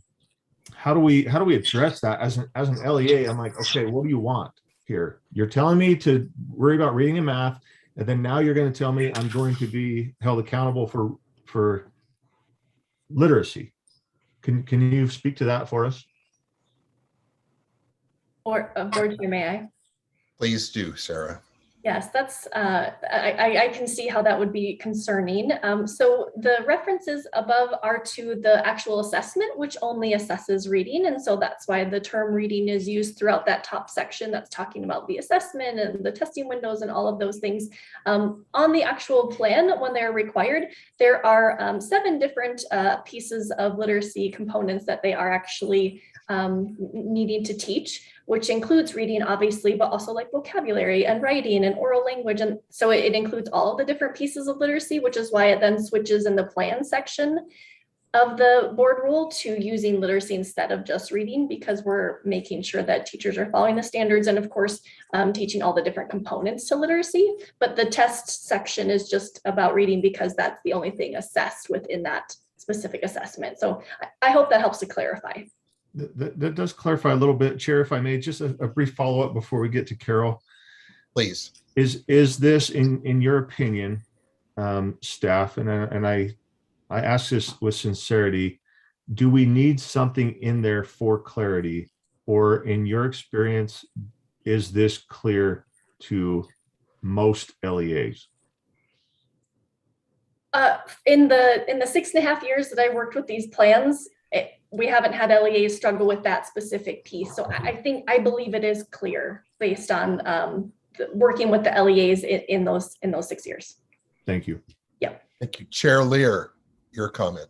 I was just hoping we could maybe move along beyond this rule and ask if Natalie has other questions beyond this, or if you're ready for a motion to pass this rule out. I have one more.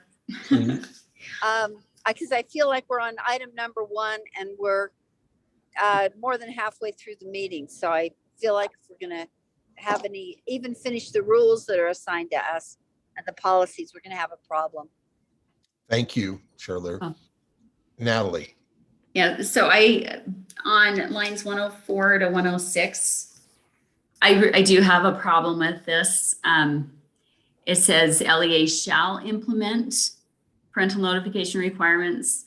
And while that may be a good thing, the code does not require it to be so it should not say shall. If we want to leave it in here, it should at least be changed to a may, because code does not require it. Code doesn't even speak to the math side of things. It's only about the reading. So to implement this requirement goes beyond the scope of code. And it's 53E4307. Thank you. Sarah, please respond. Yes, there is a specific math code that is in there, and I wanted to and I'm sure Ben is probably doing the same thing. Just wanted to see if it is included in there because I just want to double check and make sure.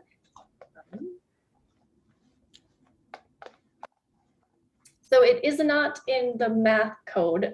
So to explain a little bit about why it was included in there. So there is a separate reading code that requires us to notify parents of their students' outcomes in the same manner that you were just reading those 3 times a year and so forth, especially to make sure that parents are receiving information on how their students are doing.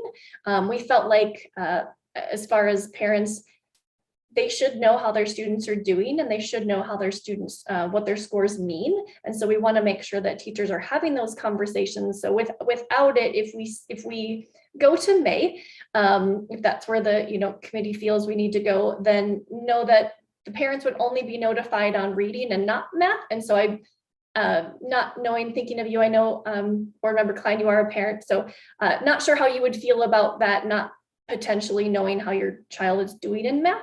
And so we wanted to make sure that parents were notified, as it feels like it should be their right to be notified. And I completely agree with the sentiment, but I don't want to go beyond our authority and say shall when the code doesn't, because then that could be done in other areas of our rules too. And I think we need to be consistent. Thank you. Booth. Angie Stallings. Thank you. I think I put a section of code in the chat that I think is the section of code that is referring to the mathematics plan. It actually delegates to the board the authority to make rules about this. So absolutely, the state board has the authority to require parental notification. And you would not be overstepping your authority. Instead of being, I would say, prescriptive in statute, actually the section of code specifically directs the state board to enact all of the provisions related to the program in board rules. So it is your prerogative and authority to do that. Right. Can I ask Matt how you feel about this? You can. I don't mind the term shall at all. I think it's important for parents to know, especially in these early grades, what's going on. And it would be, in my opinion, a disservice if an LEA did decide not to, and then by 5th, 6th, 7th grade, the parents are saying, what the heck? I wish you would have told me my kid needs help. So that's my thoughts on it. Thank you. I'll just leave it then. We can move on. Chair Lear. I support, my comment is the same as Matt's comment that he just made. I would, and I also was going to make the comment that Angie made, that the board absolutely has the authority to flesh out the administrative procedures of these rules and what the law provides for. So I support parent notification also. Thank you. And I would entertain a motion then to approve, to take the action that we need to take on this particular item. I'll go ahead and make a motion. Thank you. I recommend that the committee continues and approves R277-406 draft 1 as amended and forward to the board for continuation and approval on second and final reading. Thank you. We have a motion that the committee continues and approves R277-406 draft 1 on first reading as amended and forward to the board for continuation and approval on second and final reading. Are we ready? Is there any discussion? Please vote.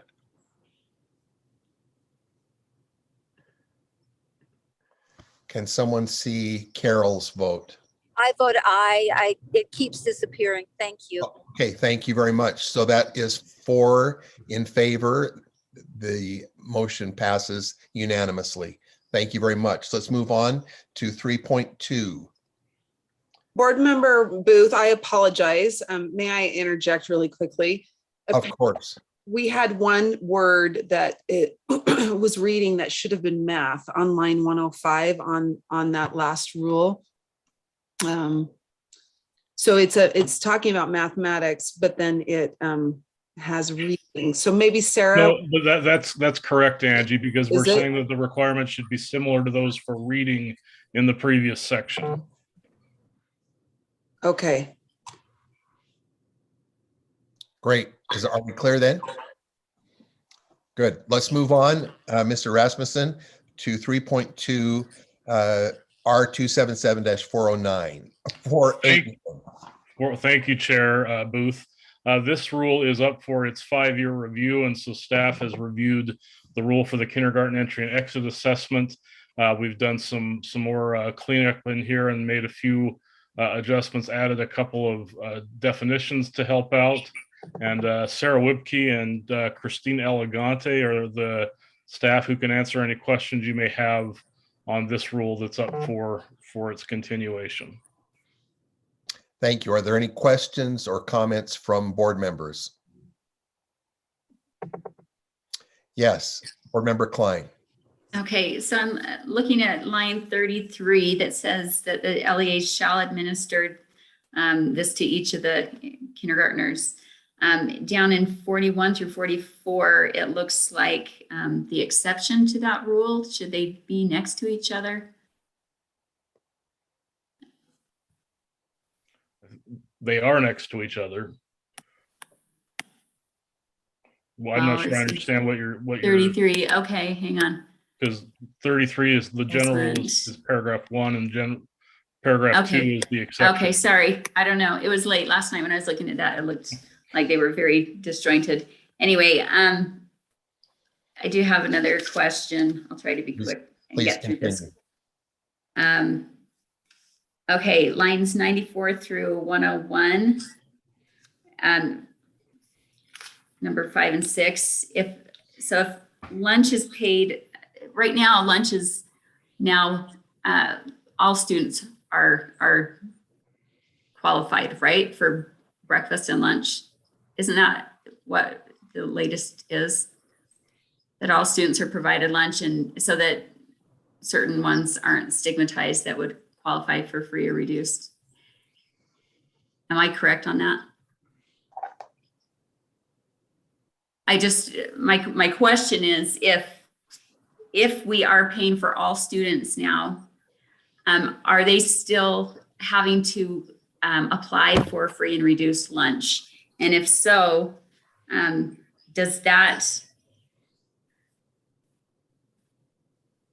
how do we know who qualifies if people don't have to fill out those forms? Sarah, could you please respond? I can respond to everything except the free lunch part, but I'll do my best. So this is just talking about sort of how LEAs are eligible for funds and how the sort of formula that they receive the funds in.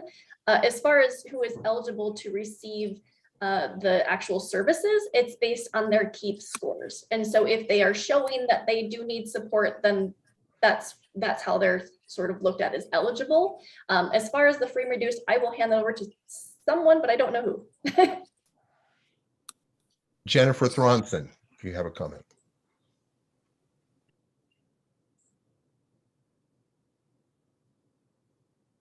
Yes.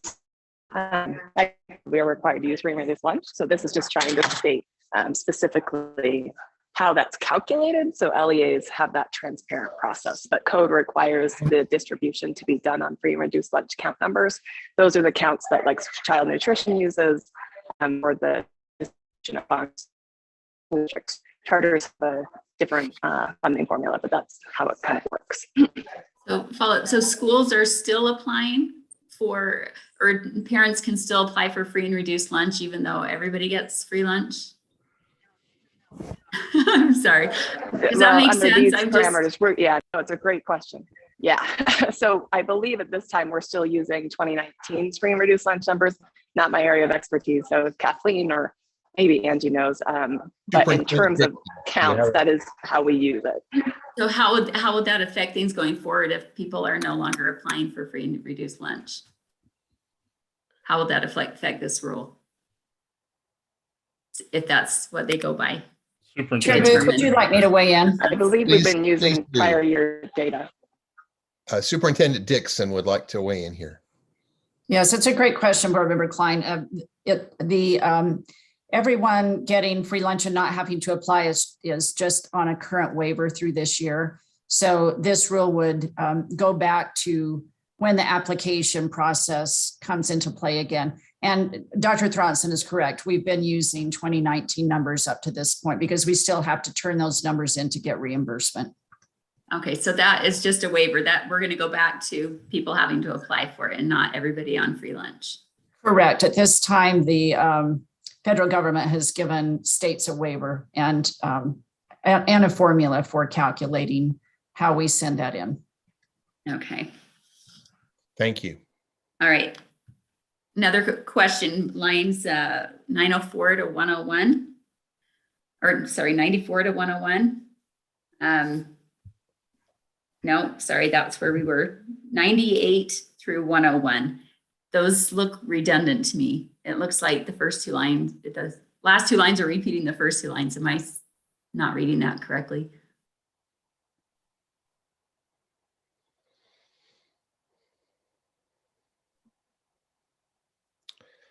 Sarah, would you like to respond? I just for clarity, so 98 is for school districts and 94 is for charter schools. Is that sort of why you're seeing that overlap? School districts, and where does it say charter? Line 94. 94. Okay. And the reason it's separated instead of saying LEA in this sense is because for districts, this specific program is run on a 1/12 basis. Everyone is eligible, but for charter schools, they only receive so many funds. And so they actually have a competitive, it's run as a competitive grant. Okay, that makes sense. Okay, is there a reason for striking lines 104 and 105? It was redundant reporting for LEAs. And so we didn't want to have them have redundant reporting and remove some of those requirements for them. Okay. Thank you. Chair Lear. Chair Lear. I just have a motion when you're ready. Natalie, did you have one more question? I do have one more question, if that's okay. Lines 120, line 126. It looks like, is this holding kids back? Is it they shall have 75% of its participating schools achieve a school level score of meet expectations, which includes the school level average progress. So if their scores exceed expectations, do they no longer qualify for the grant? Chair, may I respond? Please do. Thank you, Sarah. Yeah, so I see what you're saying with the 75% of the participating schools. So in the one of the changes we made was that if this were to happen and they were to maybe fall below those expectations and the performance measures, is that we would provide them support to sort of build them up so that they can be successful without us. And so, so that's what would happen if they fell below that, is we would provide support to them. Okay. Thank you. Chair Lear. I move that the committee approve R277-489 on first reading and forward to the board for consideration on second reading. We have a motion that the committee continues and approves R277-489 draft 1 on first reading and forward to the board for continuation and approval on second and final reading. Is there any discussion to the motion? Board Member Klein. Oh, sorry. Gotta take my hand down. Okay. All right. Then seeing none, let's vote.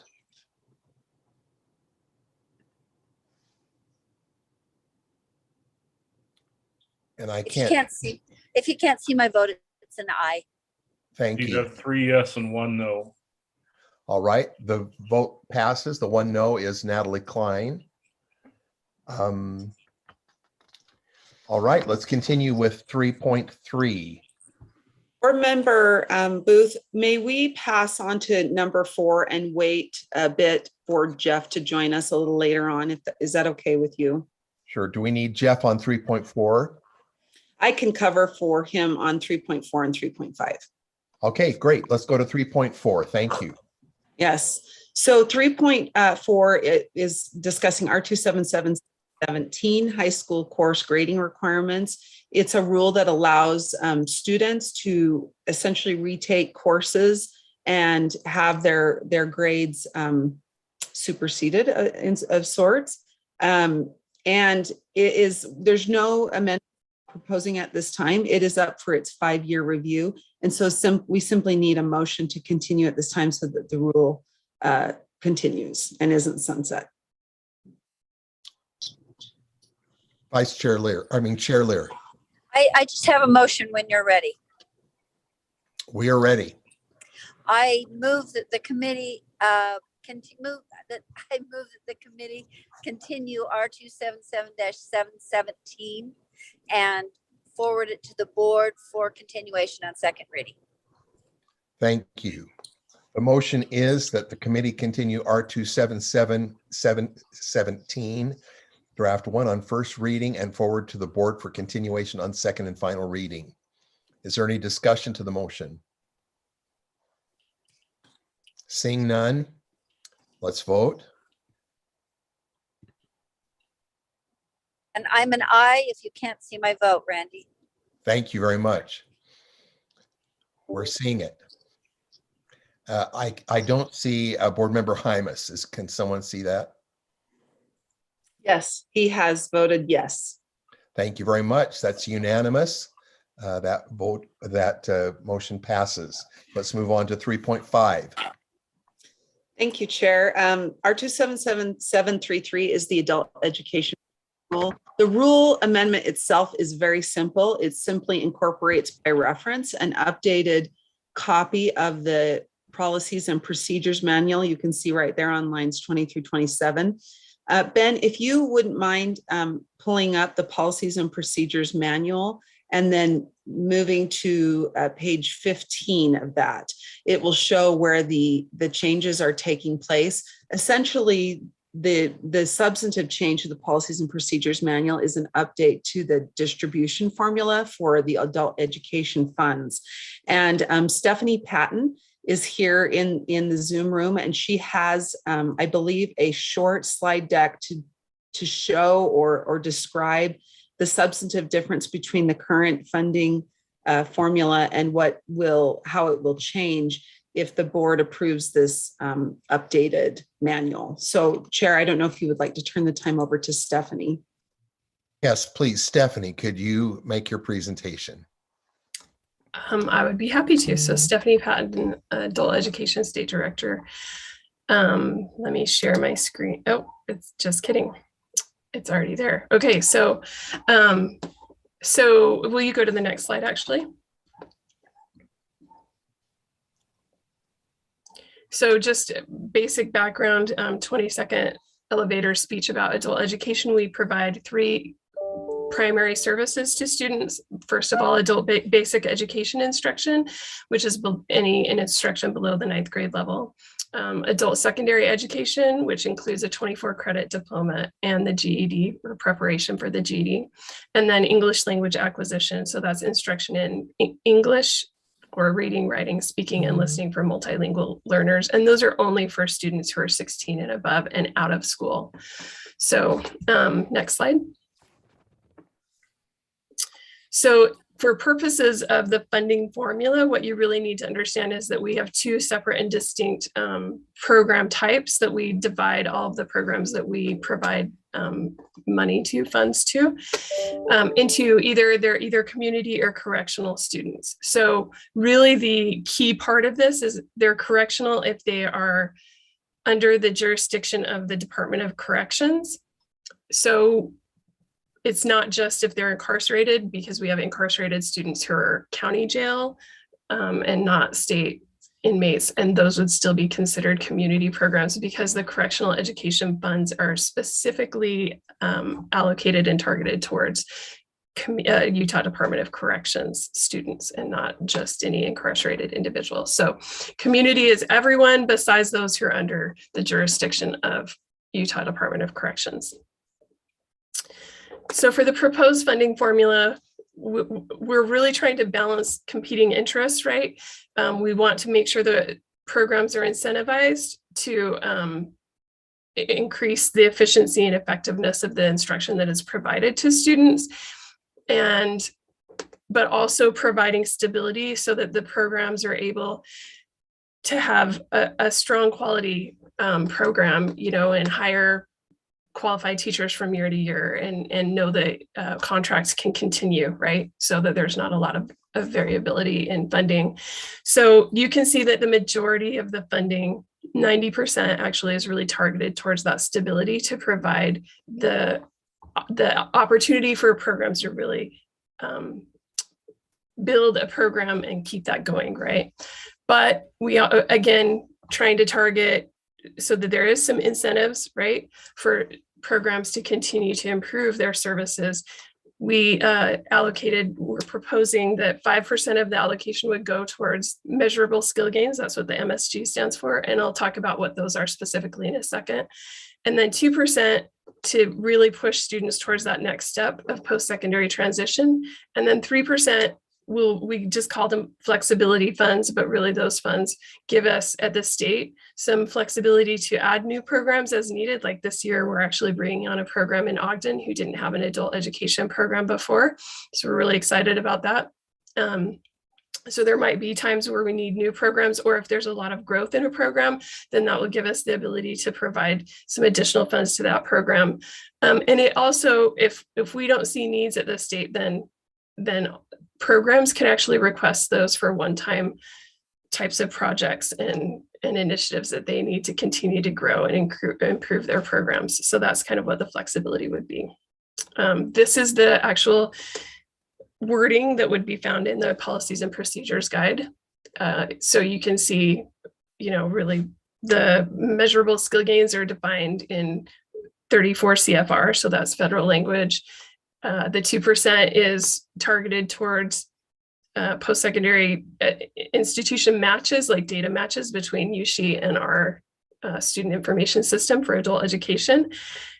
And then I already explained the state staff priorities or supplemental grants. So for the flexibility portion. Yeah, so measurable skill gains that according to federal definition, again, in that 34 CFR includes increases for pre to post tests, right?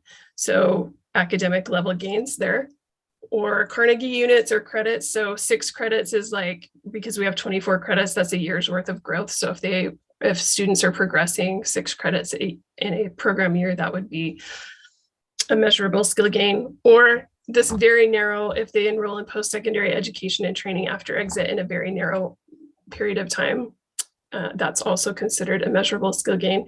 And also if they receive a secondary credential, whether that's a 24 credit diploma or a GED. So that's really the measurable skill gains, and 5% of the funding would go towards student counts of those gains.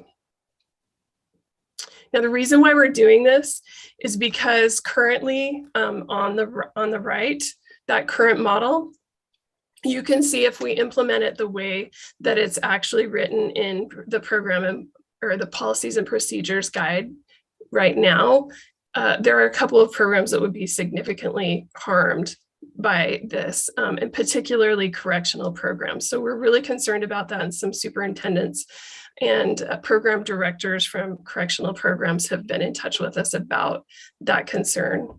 So we looked at, we could just hold it harmless and continue moving forward based on what they've received in the past, but that doesn't provide the incentive to continue to increase and improve their services.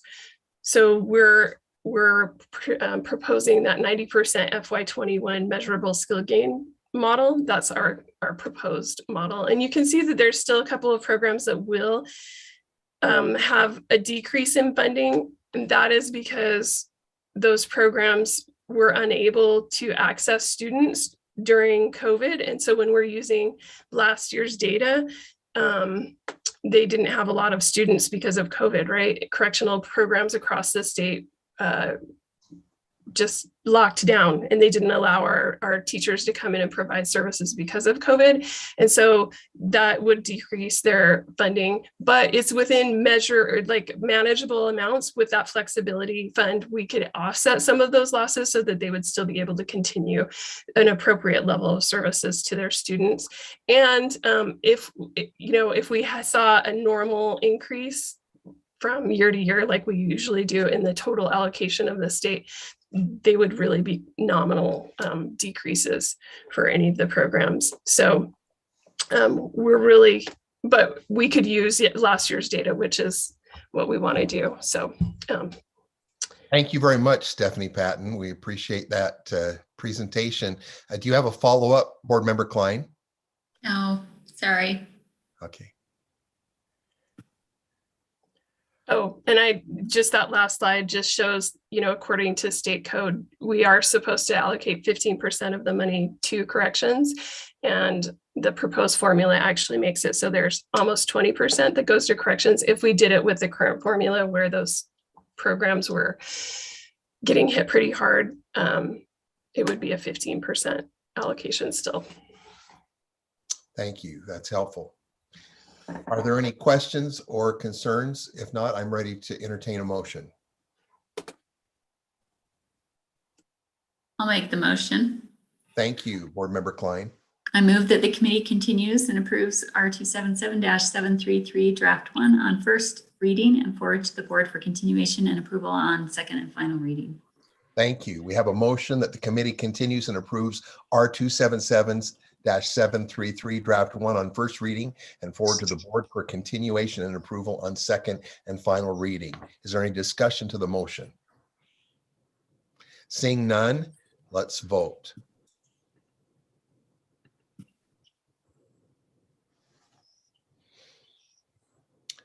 Chair Lear. I'm an aye. Thank you. Thank you. And can we see Matt Hymas?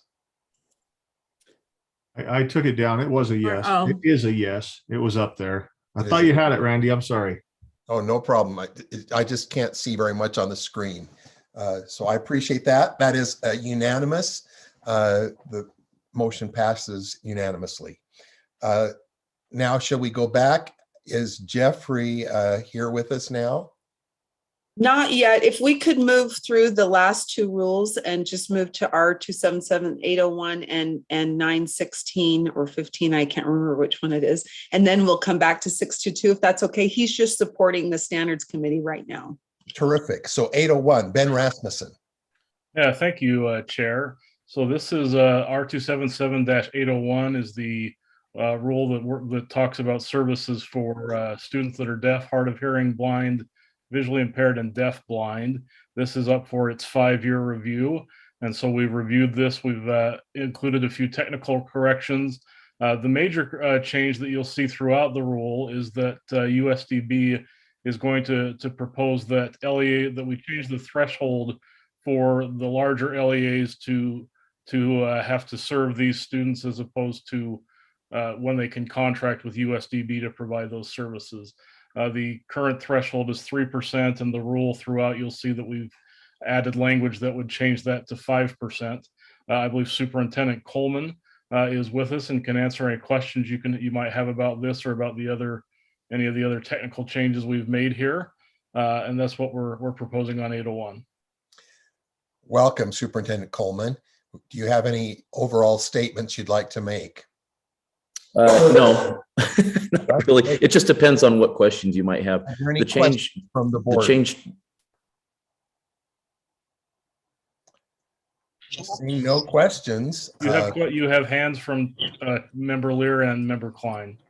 Great. Let's hear first of all from Member Lear. And I just had a question for Superintendent Coleman and or Angie, who would have talked with the superintendents recently. I just want to make sure that the superintendents of these larger districts have been consulted on this change in the percentages of students before those students are served primarily by the LEAs. Would that be true? They have been consulted. Is that true, Joel? Is that Yes. true, Angie? Yes, they're aware of it. And we ran it past the committee of superintendents that reviews rules before they come to you. The reason they don't really have a problem with this is all it does is it allows a couple more districts in the state who are medium-sized districts to take advantage of USDB services going forward without having to pay for it themselves. And so there's no downside for them. It doesn't take away any authority or control that they have, but it does allow a couple of the medium-sized districts who are starting to go over the 3% threshold, like Tooele this year. They were bothered that they had to start paying for what we have been providing them already. And so by shifting this line slightly, we can continue to serve them under our current footprint, and we don't have to start charging them. Oh, thank you, Joel. I was reading that backwards, so I appreciate that explanation. And of course, they would be happy about that. Thanks. Yeah. Thank you very much for that response. Member Klein. Oh, thank you, Superintendent Coleman. I had the same question and you answered that, but there is a typo on 242, line 242. And that's my only issue with this. Notwithstanding, needs to be. We'll fix that. Great. And that I'm good. Thank you very much. I would entertain a motion. I have a quick question if I could, Randy. Please go right ahead. And then a motion if I could. I just want to double check at the end of the rule, it does talk about larger districts who are already within that 3 to 5% window. We're not gonna adjust anything. Is everybody happy on that, Superintendent Coleman? Yeah, the reason we put that language in there is because we can't all of a sudden start to assume the services for all those districts with our current personnel array. But what this does is it requires everything to be status quo, but we start, so if they have a student they're already serving, then they will continue to do that as long as that student is with them. But any additional students that come in the future, we will absorb, like we do with the other 32 districts and 140 charter schools in the state. And so that language allows us to just slowly continue to assume new students without taking on a giant group all at once. That has not been our responsibility. Thank you. I appreciate that. And again, I didn't think that the districts would want to do that. You know, if I'm sitting at 4%, all of a sudden throw everything back onto the USDB only to re-go through the process again in a few years. But anyway, I am ready to entertain or to propose a motion, Chair, if you allow it. Please. I recommend that the committee continues and approves R277-801 draft 1 on first reading and forward to the board for continuation and approval on second and final reading. Thank you. I have a motion that the committee continues R277-801 Draft 1 on first reading and forward to the board for continuation and approval on second and final reading. Is there any discussion to the motion? I can't see anyone. If there are hands, seeing none, let's vote.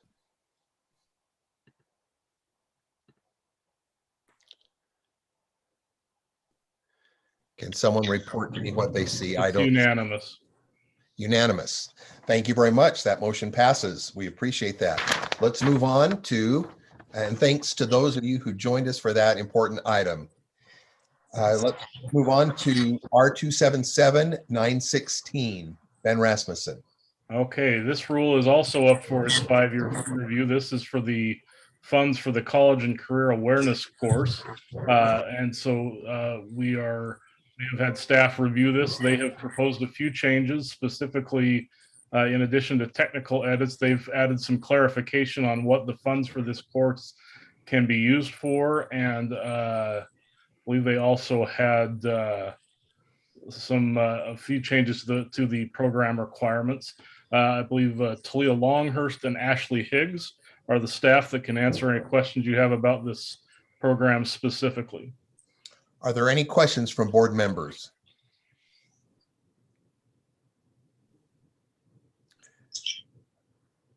We have a hand from Member Klein. Member Klein, please go ahead. So what is the application process, and how does the superintendent decide what schools to approve? It says that it's approved by the superintendent. Stop. Chair, would you like me to answer that? Please do so. Thank you very much.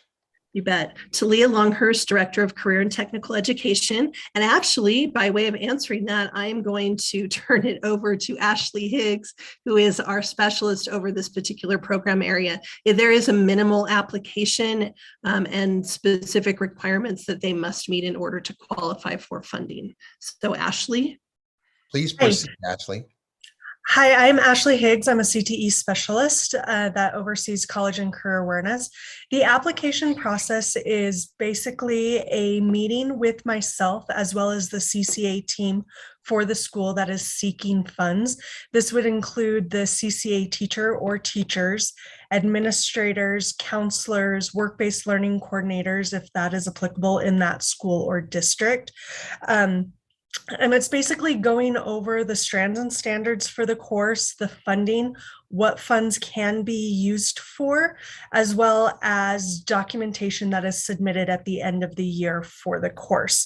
They do college and career awareness for the first year because funds are based off of previous year enrollment. They do it the first year with no funds, and then they are approved for the following year to start to receive funds. Thank you. Is there a follow-up? I think Matt had a question, and then I have another issue, but go ahead, Matt. Board Member Hymas. Yeah, I did have a couple questions. I know I sent an email this morning, and so I think staff is kind of prepared for this. First off, the first question I had is it specifically talks about 7th and 8th grade, or 8th grade is added here.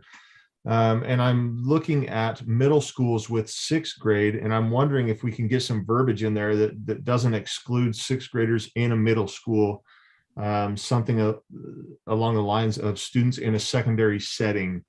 Can staff speak to that? Is there a specific reason why 6th grade would not be allowed in a middle school setting to get a good jump on this? Talia, would you be able to respond to that? You bet. So in R277-406, which is the core requirements bill, and I probably didn't call it by its correct name, I can pull it up and give you the actual title of that rule. Hold on one second, let me get to the top. It's the Elementary and Secondary School General Core. First of all, middle school is defined in that board rule as being for 7th and 8th grade. There may be configurations where 6th grade is included, but middle school is defined as 7th and 8th. You'll also see in that same rule, let me get to the exact section, section 5, which is middle school education requirements. It specifically lists grade 7 or 8 for college and career awareness, as with all other middle school courses as being in those 2 grades. So we're just mirroring what's in the core rule R277-406. Follow-up, Chair. Please continue. Is that something that the board needs to look at and redefining what middle school is? I thought it was clear, obviously not in the rule compared to what most would define middle school as 6th through 8th. Am I way off here? Maybe my understanding of what middle school is way off. I don't know. It was my understanding that 6th through 8 was middle school. In my district of Nebo, 6 through 8 is middle school. You're correct. So this may be something we need to reconsider, staff. Yeah, I would like to, and I don't know how to get that on the committee. Maybe I talk to Chair Lear at a later time to see if we can just redefine that and try to get. I hate for students to miss out on this, and additionally, if there's a definition that is outdated, then it wouldn't be a problem to update that as well. Can I ask an additional question? Is that okay, or do we need to move it? This course has such an elaborate set of expectations attached to it. It mandates the inclusion of school counselor, requires program evaluation all by itself. Are standards not enough? Can somebody speak to that and why this course has so many expectations? Talia, could you take that one? I'll actually let Ashley take this one. Thank you. Ashley, go ahead. Okay, so just clarification, the question that you're asking is why there are so many components as individuals involved. So one of the things with the strands and standards is that there are some strands and standards that involve preparing students for college, the process, what they can expect. There's stress management type things, how to deal with stress both at the school level as well as career level, as well as financial responsibilities that sometimes come into play with regards to that. We feel, and this was before I was the specialist, that counselors are in an intricate role in this process because they are the expertise in that area. So it allows counselors to come out of their office and be able to educate students with regards to these things in a different setting than what they would get in their CCRs that they technically do in 8th grade and things like that. I follow up, Chair. Please go ahead. We just, and I don't want to spend a lot of time on this. I'm having a hard time right now supporting moving this forward. When we add counselors that are already stretched thin, and we're talking thin, and I know our staff knows this, and our ratio of student to counselor is way too high in a lot of our schools. So I don't know. I'll wait to hear from other thoughts. Maybe Member Klein or Member Lear have some input on this. I'm just struggling with it. Thank you. Do we have any comments from other board members? I'm sorry, I can't see any of you. Sorry, I have some of the same concerns as Matt. I do have a possible suggestion for the whole 7th, 8th grade thing and including 6th grade in there. Could maybe change the language to say to students in a secondary setting. That's a possibility, but I also have concerns on, line 50 where it says 15% for teachers and counselors for professional development. What kind of professional development is needed for this? Some significant money for Someone is trying to speak, but I can't hear them clearly. Board Member Booth, I think that might be a question for Ashley. And I had a comment I raised my hand, but it may have gone away, Randy. All right. Ashley, could you respond to that question? Absolutely. So the first question with regards to the 15%, these funds are used for the supplies and materials for students to participate. So the majority of the funds go to that. However, we do offer professional development as far as a college and career awareness new teacher training that happens every year, as well as a summer conference that happens every other year that is focused on college and career awareness. So we allow teachers to use some of those funds to attend those professional developments if they choose to. We want the funds to go directly for the students for their supplies and equipment that they may need for the course. And so that's why there's the 15% that we allow LEAs to use those funds for PD if it's available, or if they feel like it is fit for their teachers. Thank you. We had a question from Chair Lear. Yeah, I had a comment and a question. First of all, as to the concern about counselors and how they are stretched thin, nobody agrees more, Matt. On the other hand, I really like the idea of pulling them out of their offices to be counselors. And I really support that. And I think it's well within the board's responsibility and opportunity. As to your concern, Matt, about the middle school definitions, I'm certainly willing to revisit that. Though it's a bit of a catch-22, because the broader we stretch these services for students, then the more diluted they are. So the older students don't get as much attention as they need when we know that the resources are already stretched. The third point I would ask, and this is a question for Talia or Angie, how urgent is the continuation of this rule? If it needs to be done in order to not lapse this month, I'd like to go through with it, but there might be some desire to postpone the discussion or continue the discussion in another month. Chair, if I'm Go ahead. I was just going to point out, so we need to take action. We could wait up to one more month to take action, but it is quickly approaching its 5-year review. So we would need to take committee action by no later than January. And so that would be the will of the committee, is in my mind, and I'm comfortable with it the way it is, and think we can make those changes and adjustments when it's necessary. But and so I'm prepared to make a motion when you're ready for a motion. Is there any further questions before a motion? May I just make one comment quickly, Chair? Please do.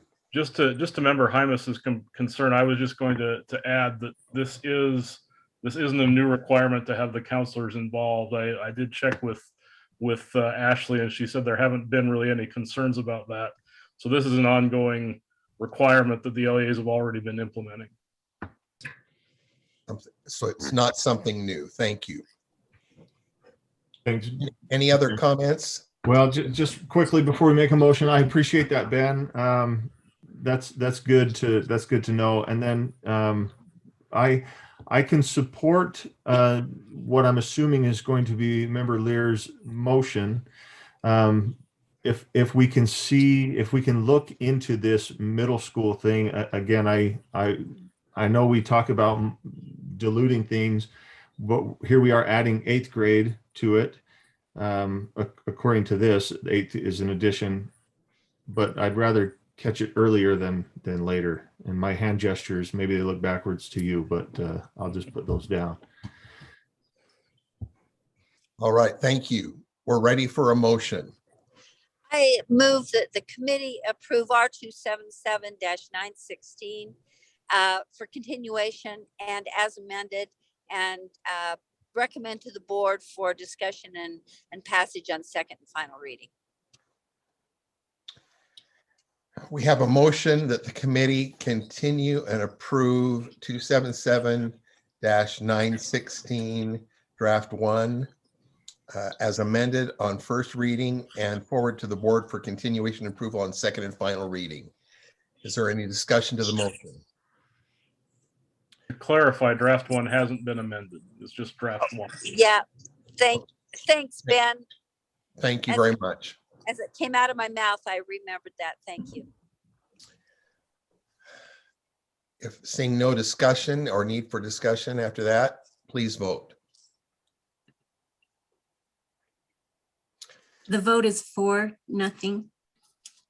Thank you very much. This motion passes unanimously.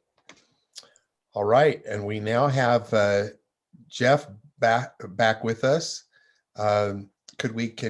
Should we go back and pick up the ones that we missed? That would be great. So the first one we're going back to is 3.3, 277-622. Thank Jeff. you for having me. Good to be here. Director Jeff Van Holten, Director of Public Affairs for the State Board of Education. We have R277-622. This is draft 2. We talked a little bit about this program yesterday. There's a legislative request connected to this program, not connected to the amendments to this rule per se. But as you may recall, this is the $26 million grant program that the state board puts out to give LEAs grants to hire qualifying personnel, which is defined in the code to be school psychologists, social workers, school nurses, counselors. Then the list goes on, those providing mental health services within the school setting. Right now, the code specifically states that the money is used to pay for the salaries and benefits of those qualifying personnel that are hired by the LEA with the grant funds.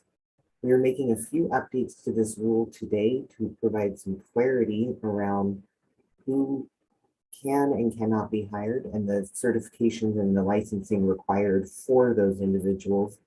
We're also changing the funding distribution that is in this rule. I'll start with the funding distribution first.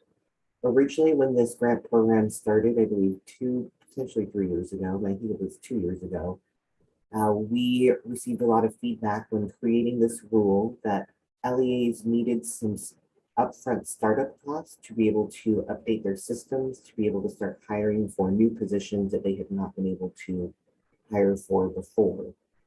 So we gave the funding in a 25-75 split. So the funding you qualified for, whatever amount that was, you got 25% upfront, kind of a startup cost, and you received the rest of the 75% on a reimbursement basis once you had completed hiring the individual that meets all the criteria.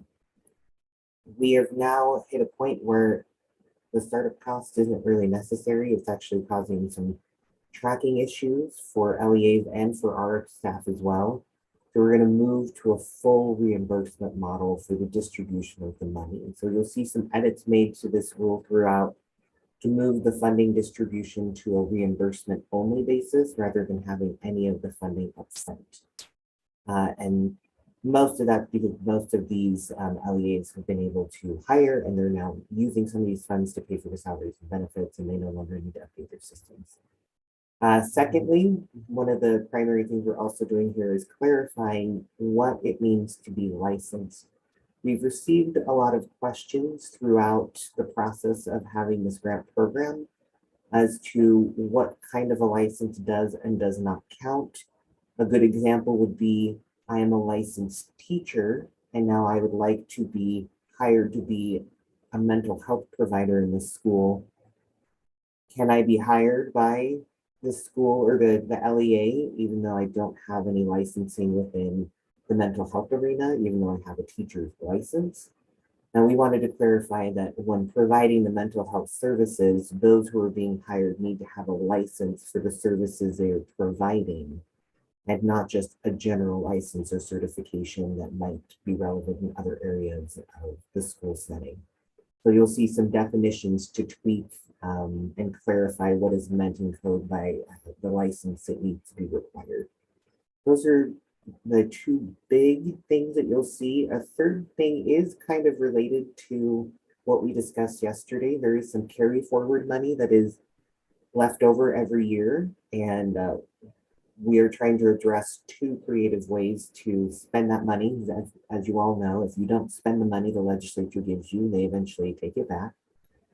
So one we talked about yesterday in pursuing the legislative change. The other one we can handle here in board rule, and that is really expanding what it is we mean by contracted services. You are allowed to use this funding for contracted services, and to again address the pipeline issue with not having the ability to hire any individual, because there's no social workers, psychologists out there applying for these positions.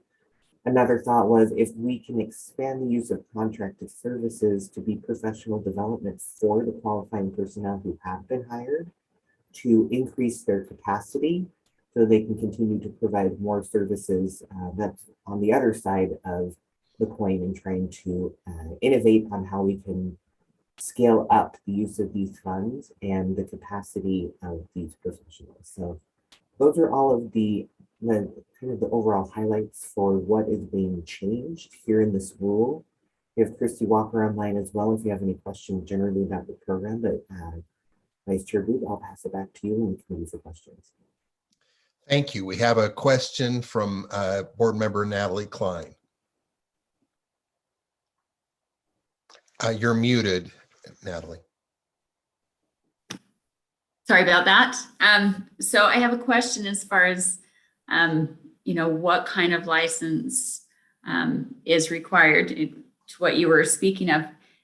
The board or the rule doesn't go into any specifics as far as what licenses, just that they have a license in that area. And there's, my husband is a licensed clinical social worker, and there are different levels, and some levels require direct supervision for many, many hours before they can achieve the higher level. So you've got your certified social worker that needs to be supervised by a master's level clinical social worker, licensed clinical social worker. And you've got your, what do they call it? The social service worker, which it also needs supervision, direct supervision for so many hours before they achieve that higher level. So are we requiring a licensed clinical social worker in the school, or are we hiring the lower level ones that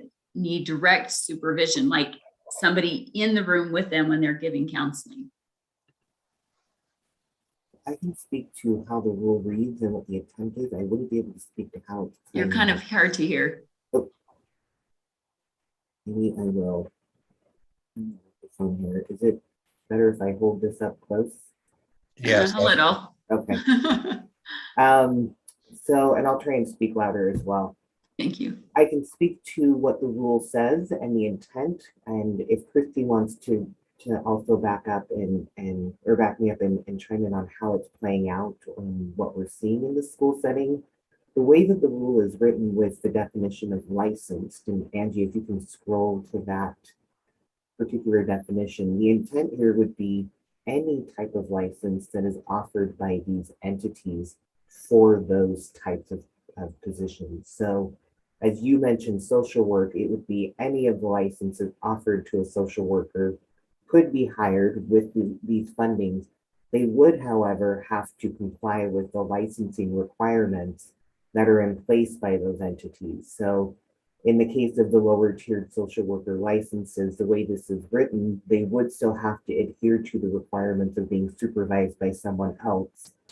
And sometimes we can see that being played out as you could hire someone with the lower license and being supervised by a higher level social worker who's working at the district level, instead of at a specific school where the lower licensed individual might be working.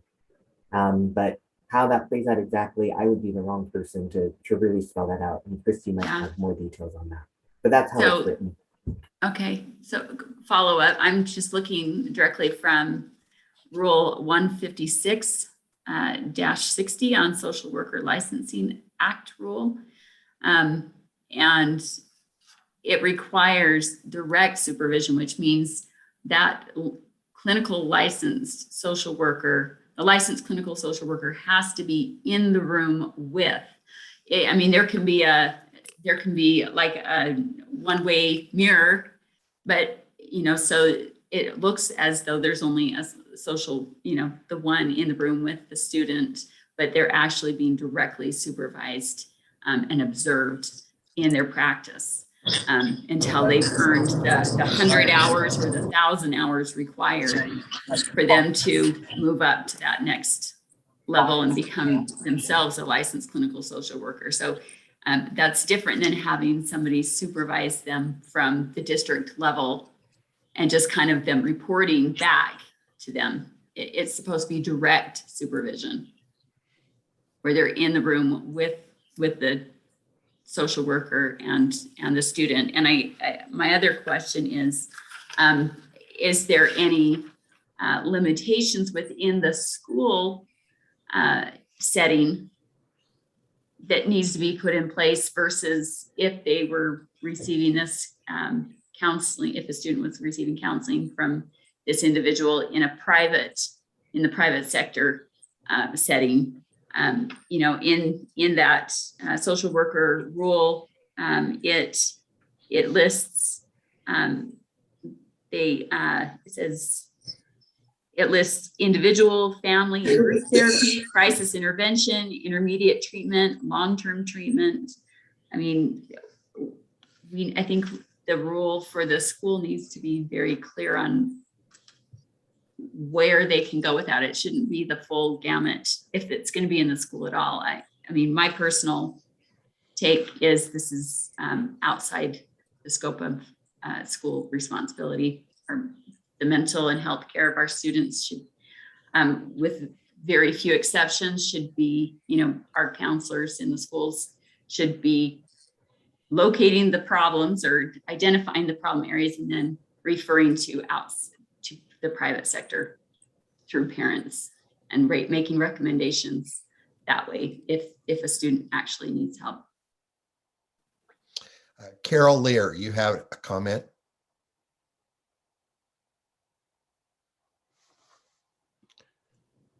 Board Member Lear, did you have your hand raised? I did, and I have several thoughts mostly about Natalie's comments and somewhat to the rule also. I feel like,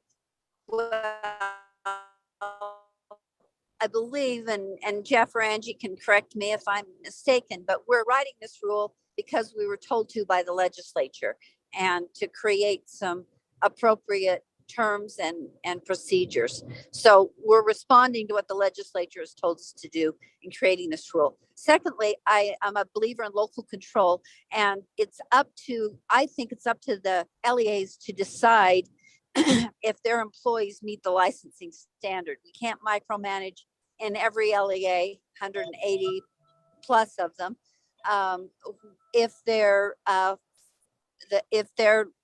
how they define licensing. We've said licensed, and that would then be up to the LEA to comply with the rule. So I personally believe saying licensed is adequate, and then leaving it to the LEAs to hire the employees consistent with the rule and also that they think satisfy their circumstances.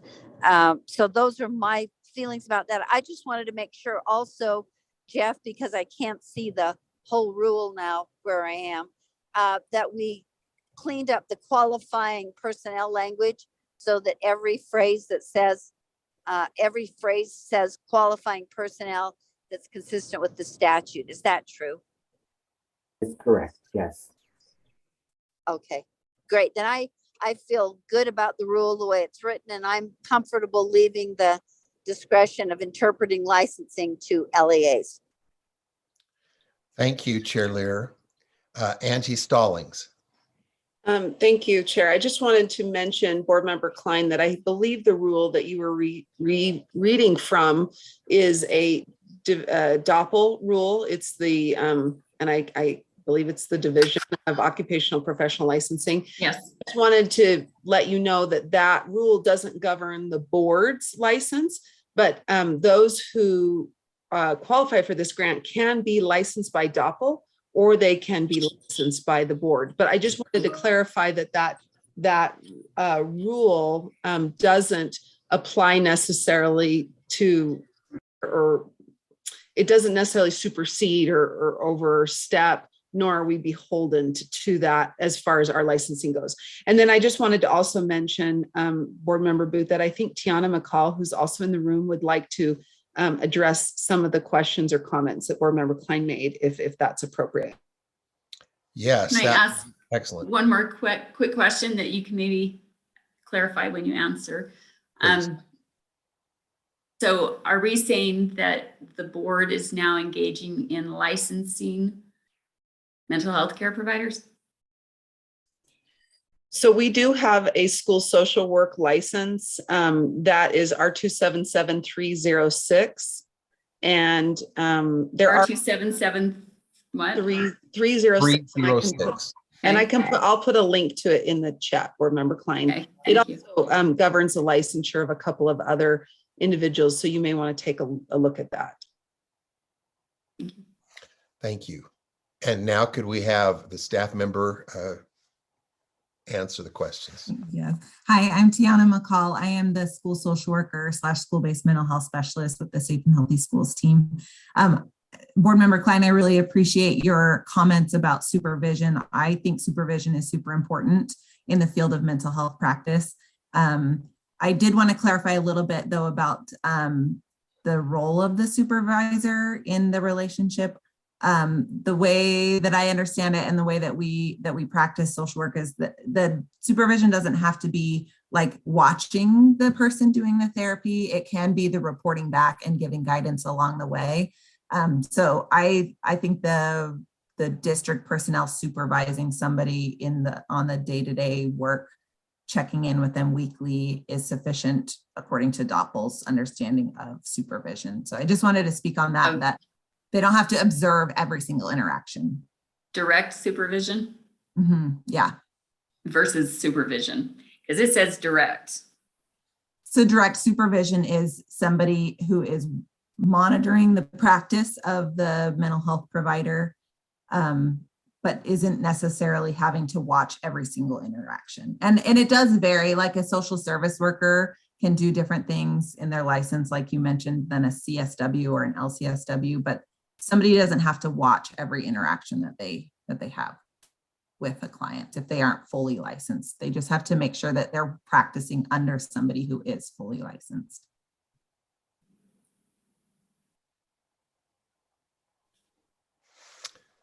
Do you have a follow-up, Board Member Klein? No. Thank you. Right. Thank you. Any other comments? Okay. Yes, Matt Hymas. Just out of curiosity, who's held responsible then if an unlicensed person is working under a licensed person? Is that licensed person held responsible for, so they have a say in who works under them, or is it just assigned? May I speak to that? Please do. So in DOPL realm, I mean, this is all separate from USBE licensure, but DOPL licenses, you have to enter into a supervision relationship and contract. So I'm an LCSW, if somebody asks me to supervise them as a CSW or an SSW, I can opt out. I can say, no, I don't feel comfortable doing that for whatever reason. So it could be assigned by a district person, possibly if we're in the school setting, but each licensed person under their license can opt to do it or not. So they wouldn't be required. Okay. Yeah, I don't want to put somebody in a bad situation if I'm a licensed healthcare provider or whatever, even if I'm a licensed teacher or licensed this or that, and somebody's working under me and they mess up and it falls on me, and all of a sudden I said, well, I didn't even agree to this, right? So I just want to be careful of our professionals that are out there. Yeah. And the supervisor does take on that risk. If they do enter into that relationship, they take on that risk of whatever the person below them does do because they're practicing under their license. Right. Thank you. Thank you, Tiana. Carol Lear, you have a comment? I was just ready to make a motion if you are ready. We are ready. Remind me of the rule number. 622. 622. I move that the committee, Law and Licensing Committee, approves R277-622 draft 1 and for continuation and amendment, for continuation and amendment, and forward to the board for consideration on second and final reading. It needs to be draft 2. Oh, draft 2. Change that to draft 2. Okay. We have a motion that the committee continues and approves 277-622 draft 2 on first reading and forward to the board for continuation and approval on second and final reading. Is there any discussion to the motion? And I can't see anything, but seeing none and nobody speaking up, let's vote.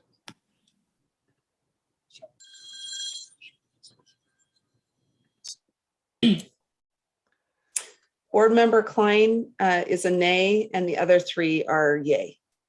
Thank you very much. The motion passes.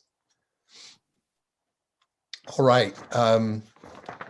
Looking at the time, this meeting is to conclude at 12:15. And we have, I believe, 2 more policies for discussion, board policies. It seems to me that perhaps we should move those to our January meeting, if possible, and then have a brief discussion on library governance. Does that feel like it would be an appropriate plan for the remaining time? Seeing no folks standing up with their signs, I will just take the chair's prerogative and suggest that we'll now open the discussion on library governance. And Angie, how would be the best way to proceed? I know that we have some folks here, possibly Naomi Watkins, Jennifer here. Do they want to say anything by way of introduction and getting us started on this discussion? Yes, so Jeff Van Holten is going to do an introduction, and then if we could give Naomi Watkins sharing rights, I'm not sure if she has the rights to share screen. She's going to present a slide presentation, and then we also have, as you mentioned, Jennifer Thronson and Brian Questenberry are available to support. So if you'd like to turn to Jeff Van Holten and then to Naomi, I think that would be the best. I would love to turn to Jeff. Thank you very much, Jeff.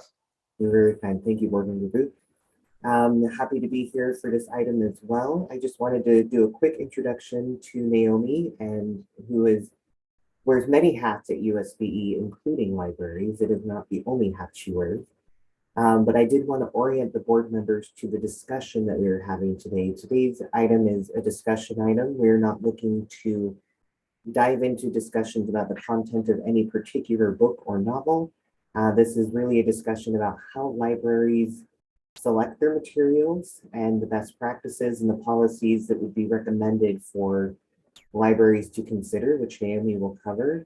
One thing that staff will be looking for from the board in terms of this discussion is, do you feel moving forward in the future, would you want a guidance document created for best practices, or would you prefer a board rule that requires those best practices and policies more firmly in a board rule? You can go either way, and those are kind of the 2 options we're hoping to get better direction and clarity from this committee on what they'd like to see in the future. So with that, I'll pass it over to Naomi. Thank you very much, Jeff. Naomi, please continue. Thanks, Jeff. Let me just share my screen.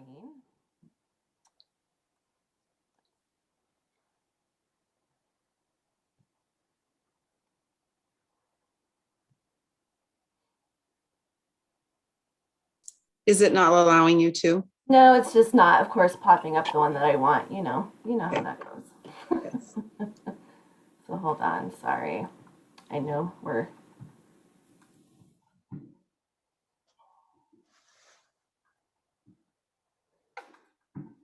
just don't want you to see my entire screen, right? There it is. Okay. So like Jeff said, thanks for the introduction. I'm Naomi Watkins, the Secondary English Language Arts and Library and Media Specialist, and I share the overseeing of libraries with Sarah Wibke, who will be coming on as well with me and doing the latter half of this presentation. So we are here to talk about different standards for libraries and for school libraries. And the recommendations that we're going to share today are based on our conversations with librarians in the state of Utah, school librarians specifically, and looking at different library district standards that they have for school libraries. And we have found that not all districts have policies or standards established, and some do. So that is also part of why we are here with you today. So the state board oversees the standards of school libraries. This is just the rule about that. I'm not going to spend a lot of time on that. I want to get into the meat of what we're here to discuss.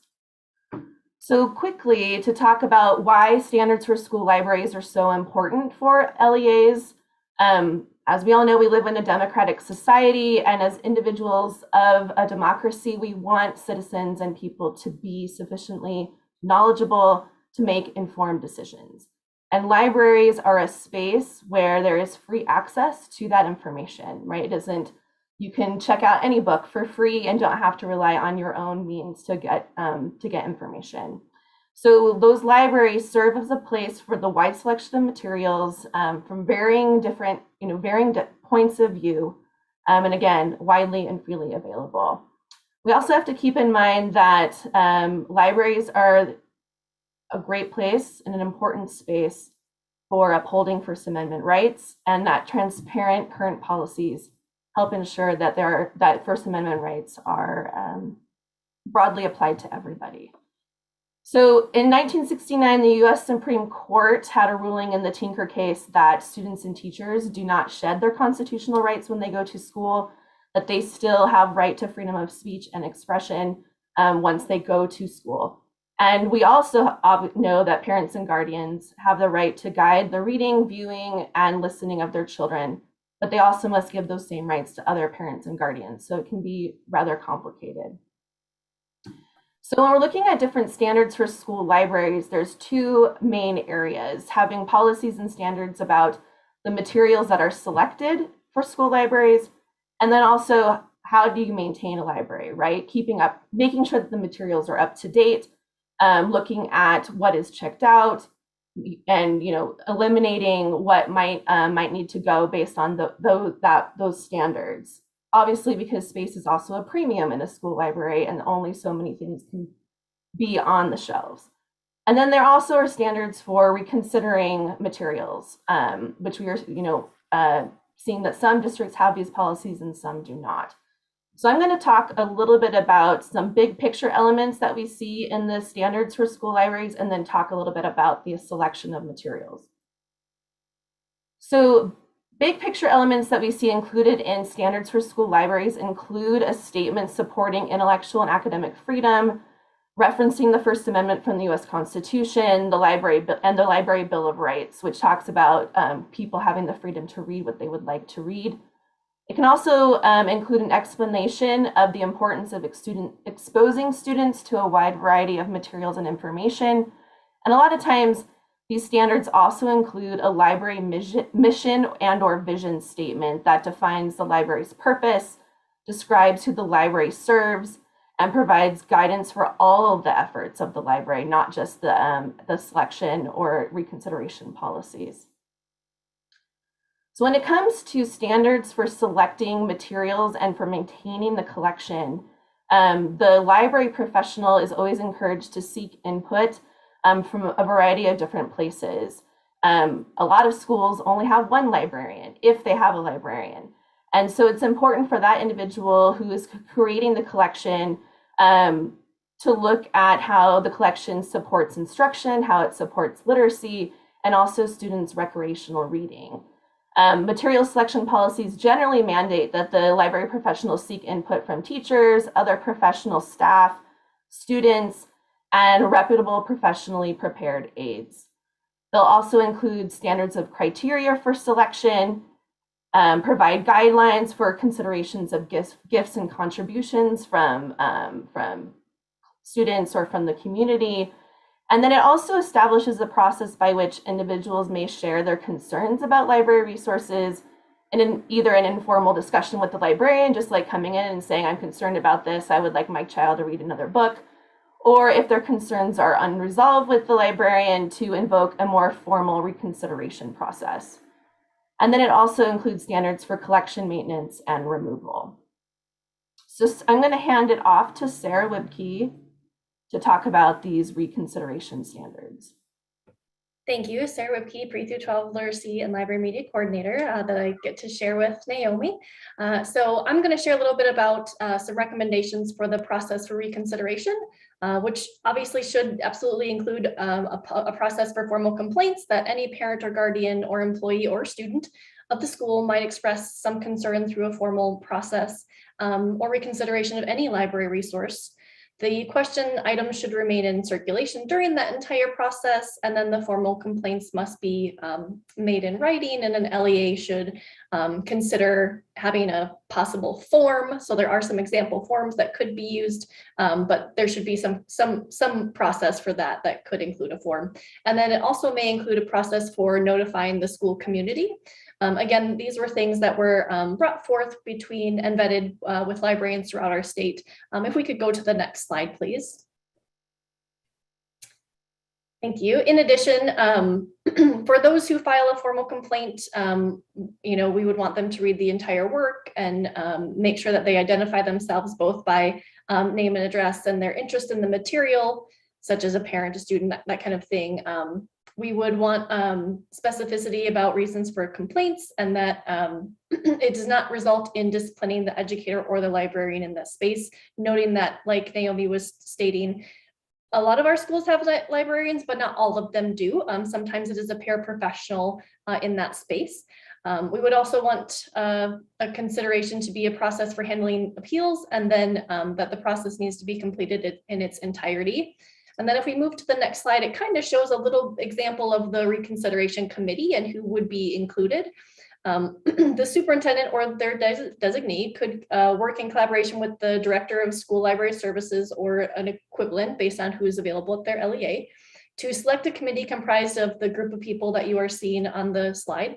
So I won't read those two, but we did discuss that the 2+ students from the school would make more sense in probably a junior high school setting, maybe less sense in an elementary setting, and that the committee should, the personal identification of each member should remain anonymous to protect the objectivity of the process and the deliberation. The text should be read in its entirety and must include, the committee should be an odd number of members in order to avoid a tie. And that the individuals who filed the complaint probably would not be included in this realm. Knowing that not all LEAs have a director of library services, a school level librarian of some kind would be recommended. So it would be thinking about maybe some of our smaller districts, there may be someone in the region that could fill in that space as a possibility, if that's something that the board would feel would be best included. And then the last slide then, as we wrap up, is just thinking about, we want to make sure that people are aware of these policies if they are then created. And so that regular training would be provided to not only school librarians, but also to the school staff. They would be reviewed and updated regularly. So there would probably be some kind of timeline. It would be included in the employee handbook as well as posted publicly, probably online. And it's not recommended then to revise or review the policy during a challenge. So I hope this was informational for all of you, and we are here to support in any way we can.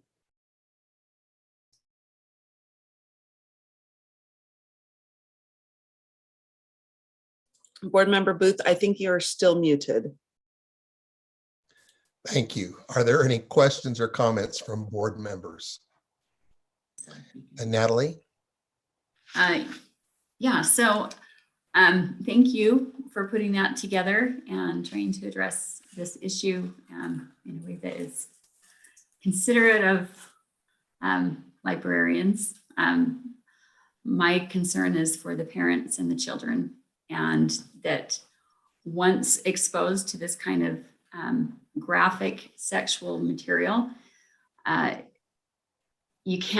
child cannot unsee what they've already seen.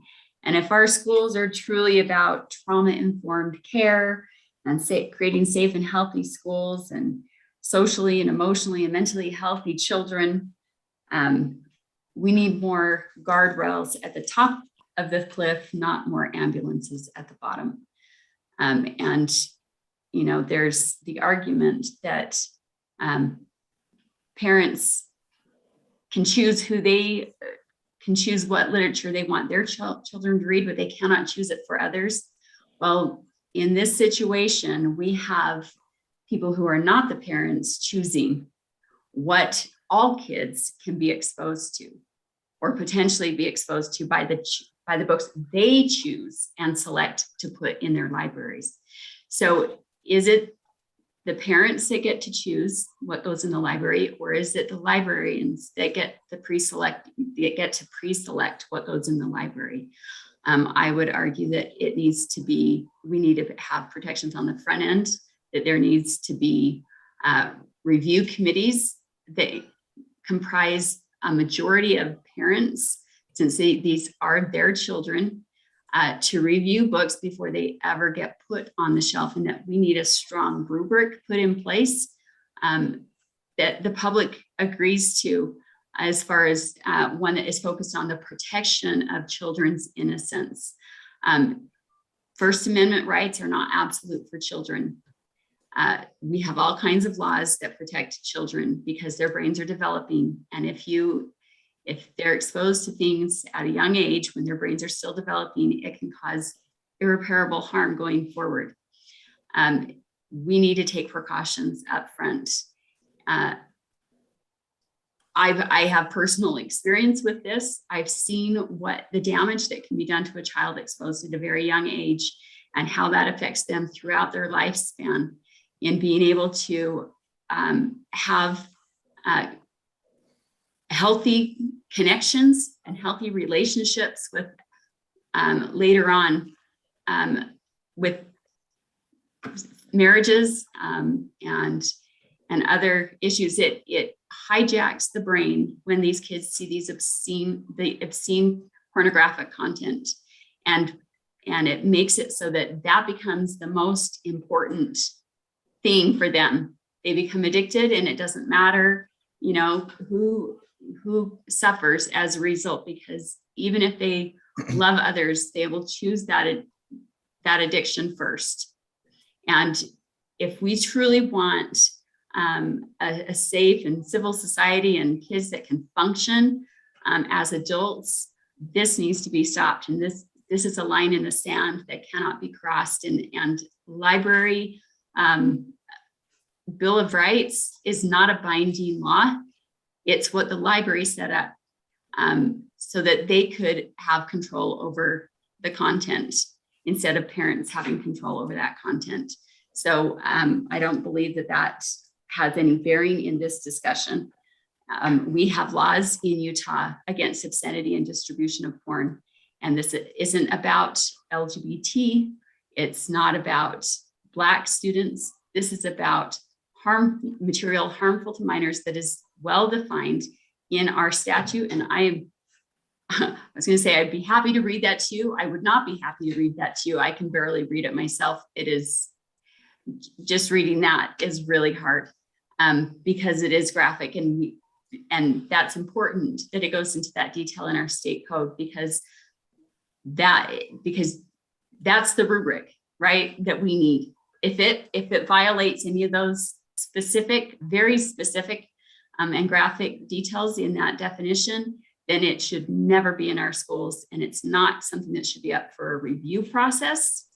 While it can still sit there and harm children, it needs to be, if it was put in there accidentally, then it needs to be pulled off immediately if it's shown to have that kind of content in there. And if it's being put in there knowingly, then that's negligence and criminal. And we need to take strong actions against people that would intentionally try to sexualize our children. Thank you, Board Member Klein. Board Member Lear. Oops, I want to go back to the initial question that Jeff Van Holten asked us. That is it this committee's recommendation to staff to create rules or guidelines or a guidance document?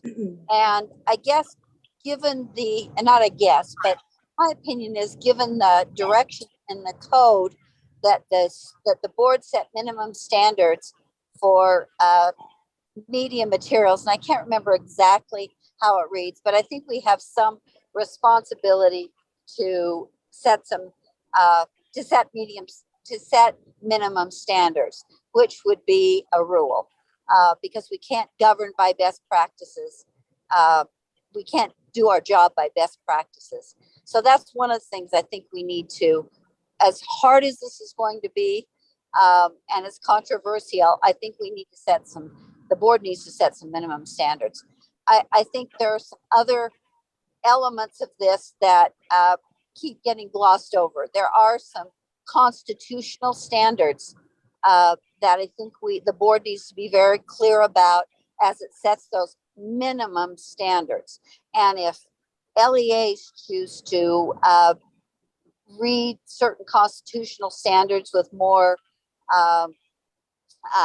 flexibility, then the LEA takes on that burden of being challenged. But I think the board standards should be as close as possible, not as close as possible. I think they should meet constitutional standards, period. That should be our minimum standards. I think we need to get a very thorough review of what those constitutional requirements are.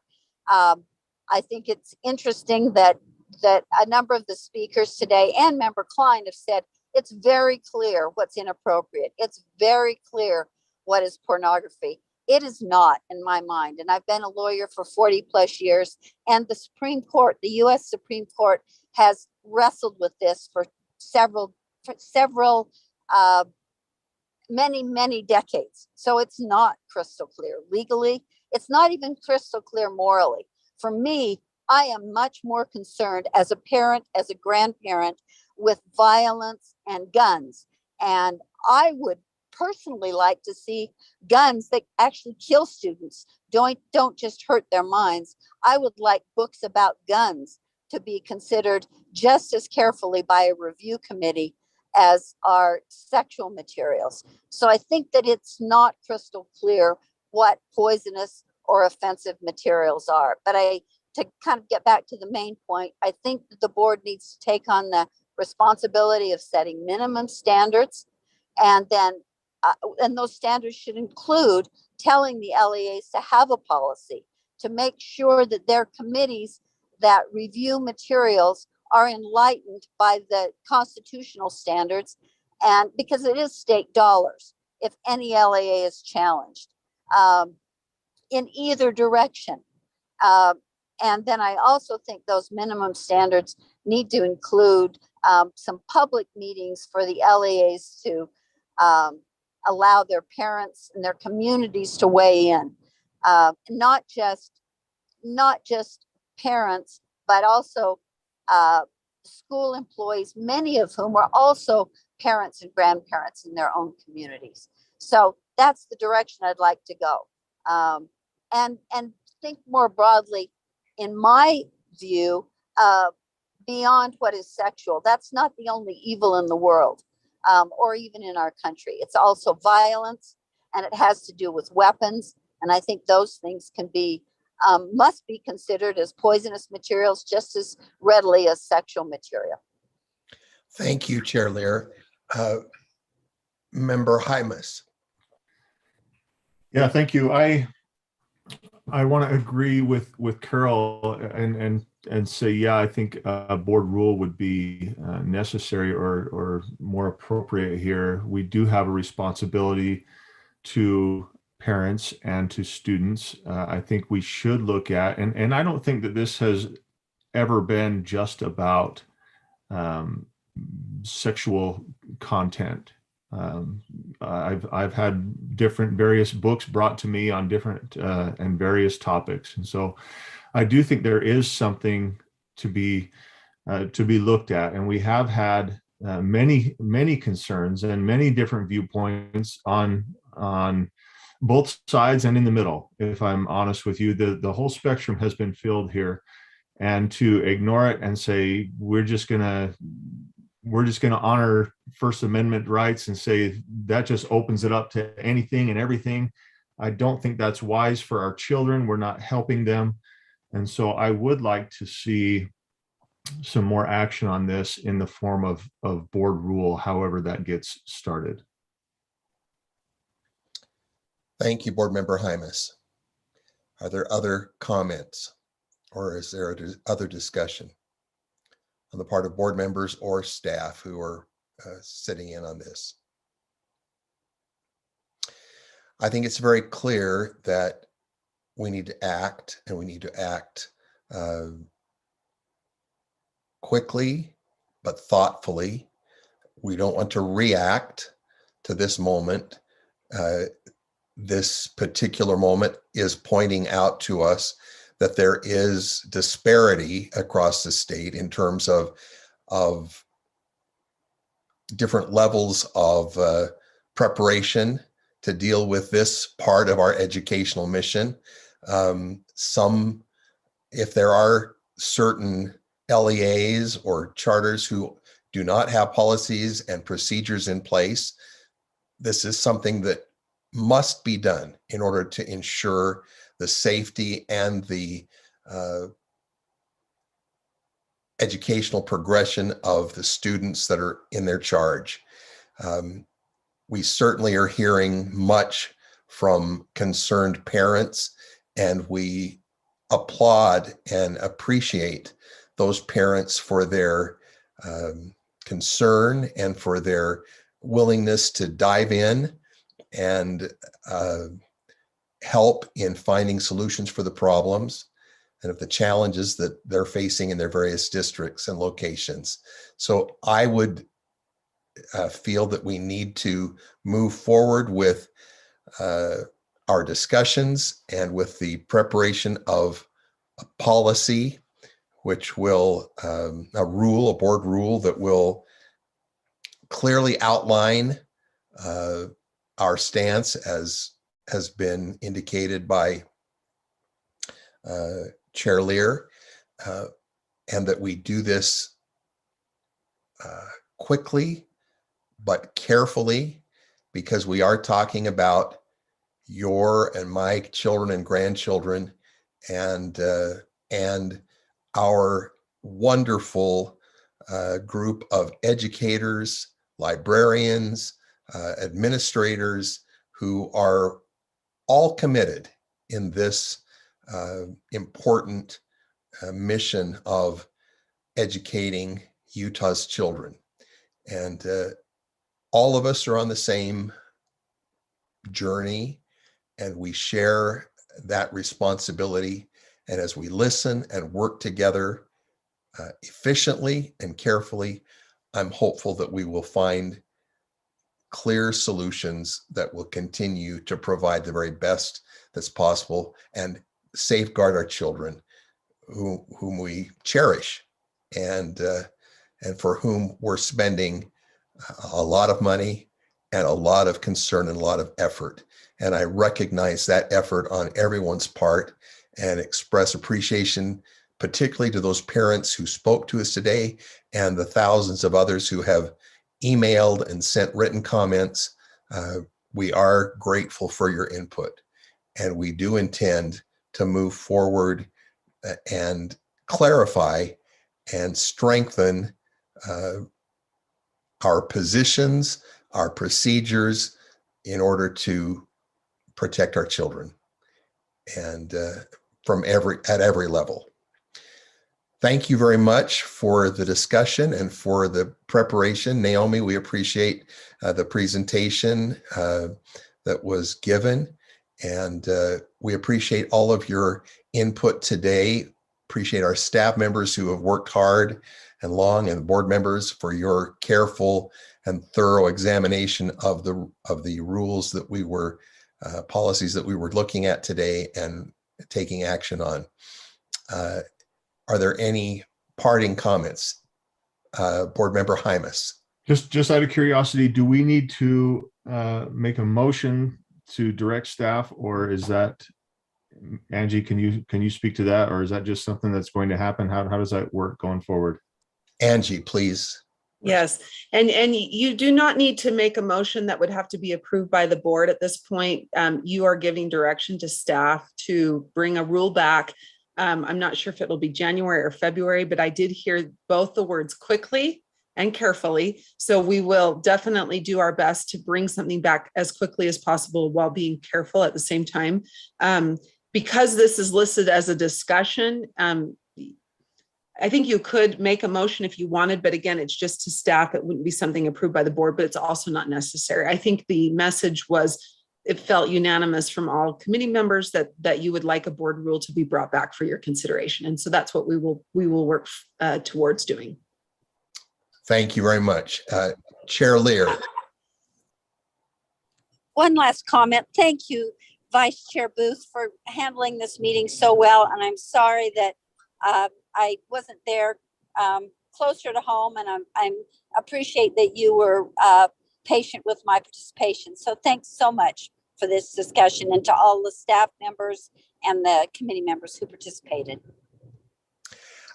Thank you very much. I just want to, as we conclude, express my gratitude for the passionate and committed response of board members and of staff members and of parents in this very important work that we're involved in. It is about our children, and it's not necessarily sit back and let's wait and see kind of world that we're living in right now.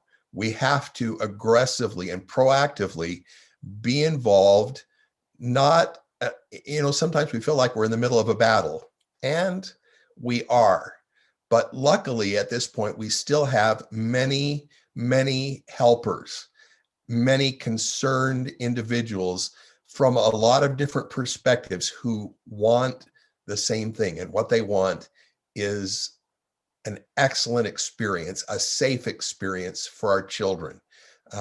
And let's continue to work together so that we can uncover all of the potential hazards, and we can discover the very best practices and the very best ways of motivating and challenging our children. I'm looking right now at a picture of our 10 grandchildren, and I'm committed to them, as I know you are to yours and to your students in the schools, in your classroom, in your building. This is a great work, and I thank all of you for the willingness that you have to dive in and spend the time to find solutions. Thank you very much, and we will conclude this meeting. This meeting is adjourned. Thank you. Thank you.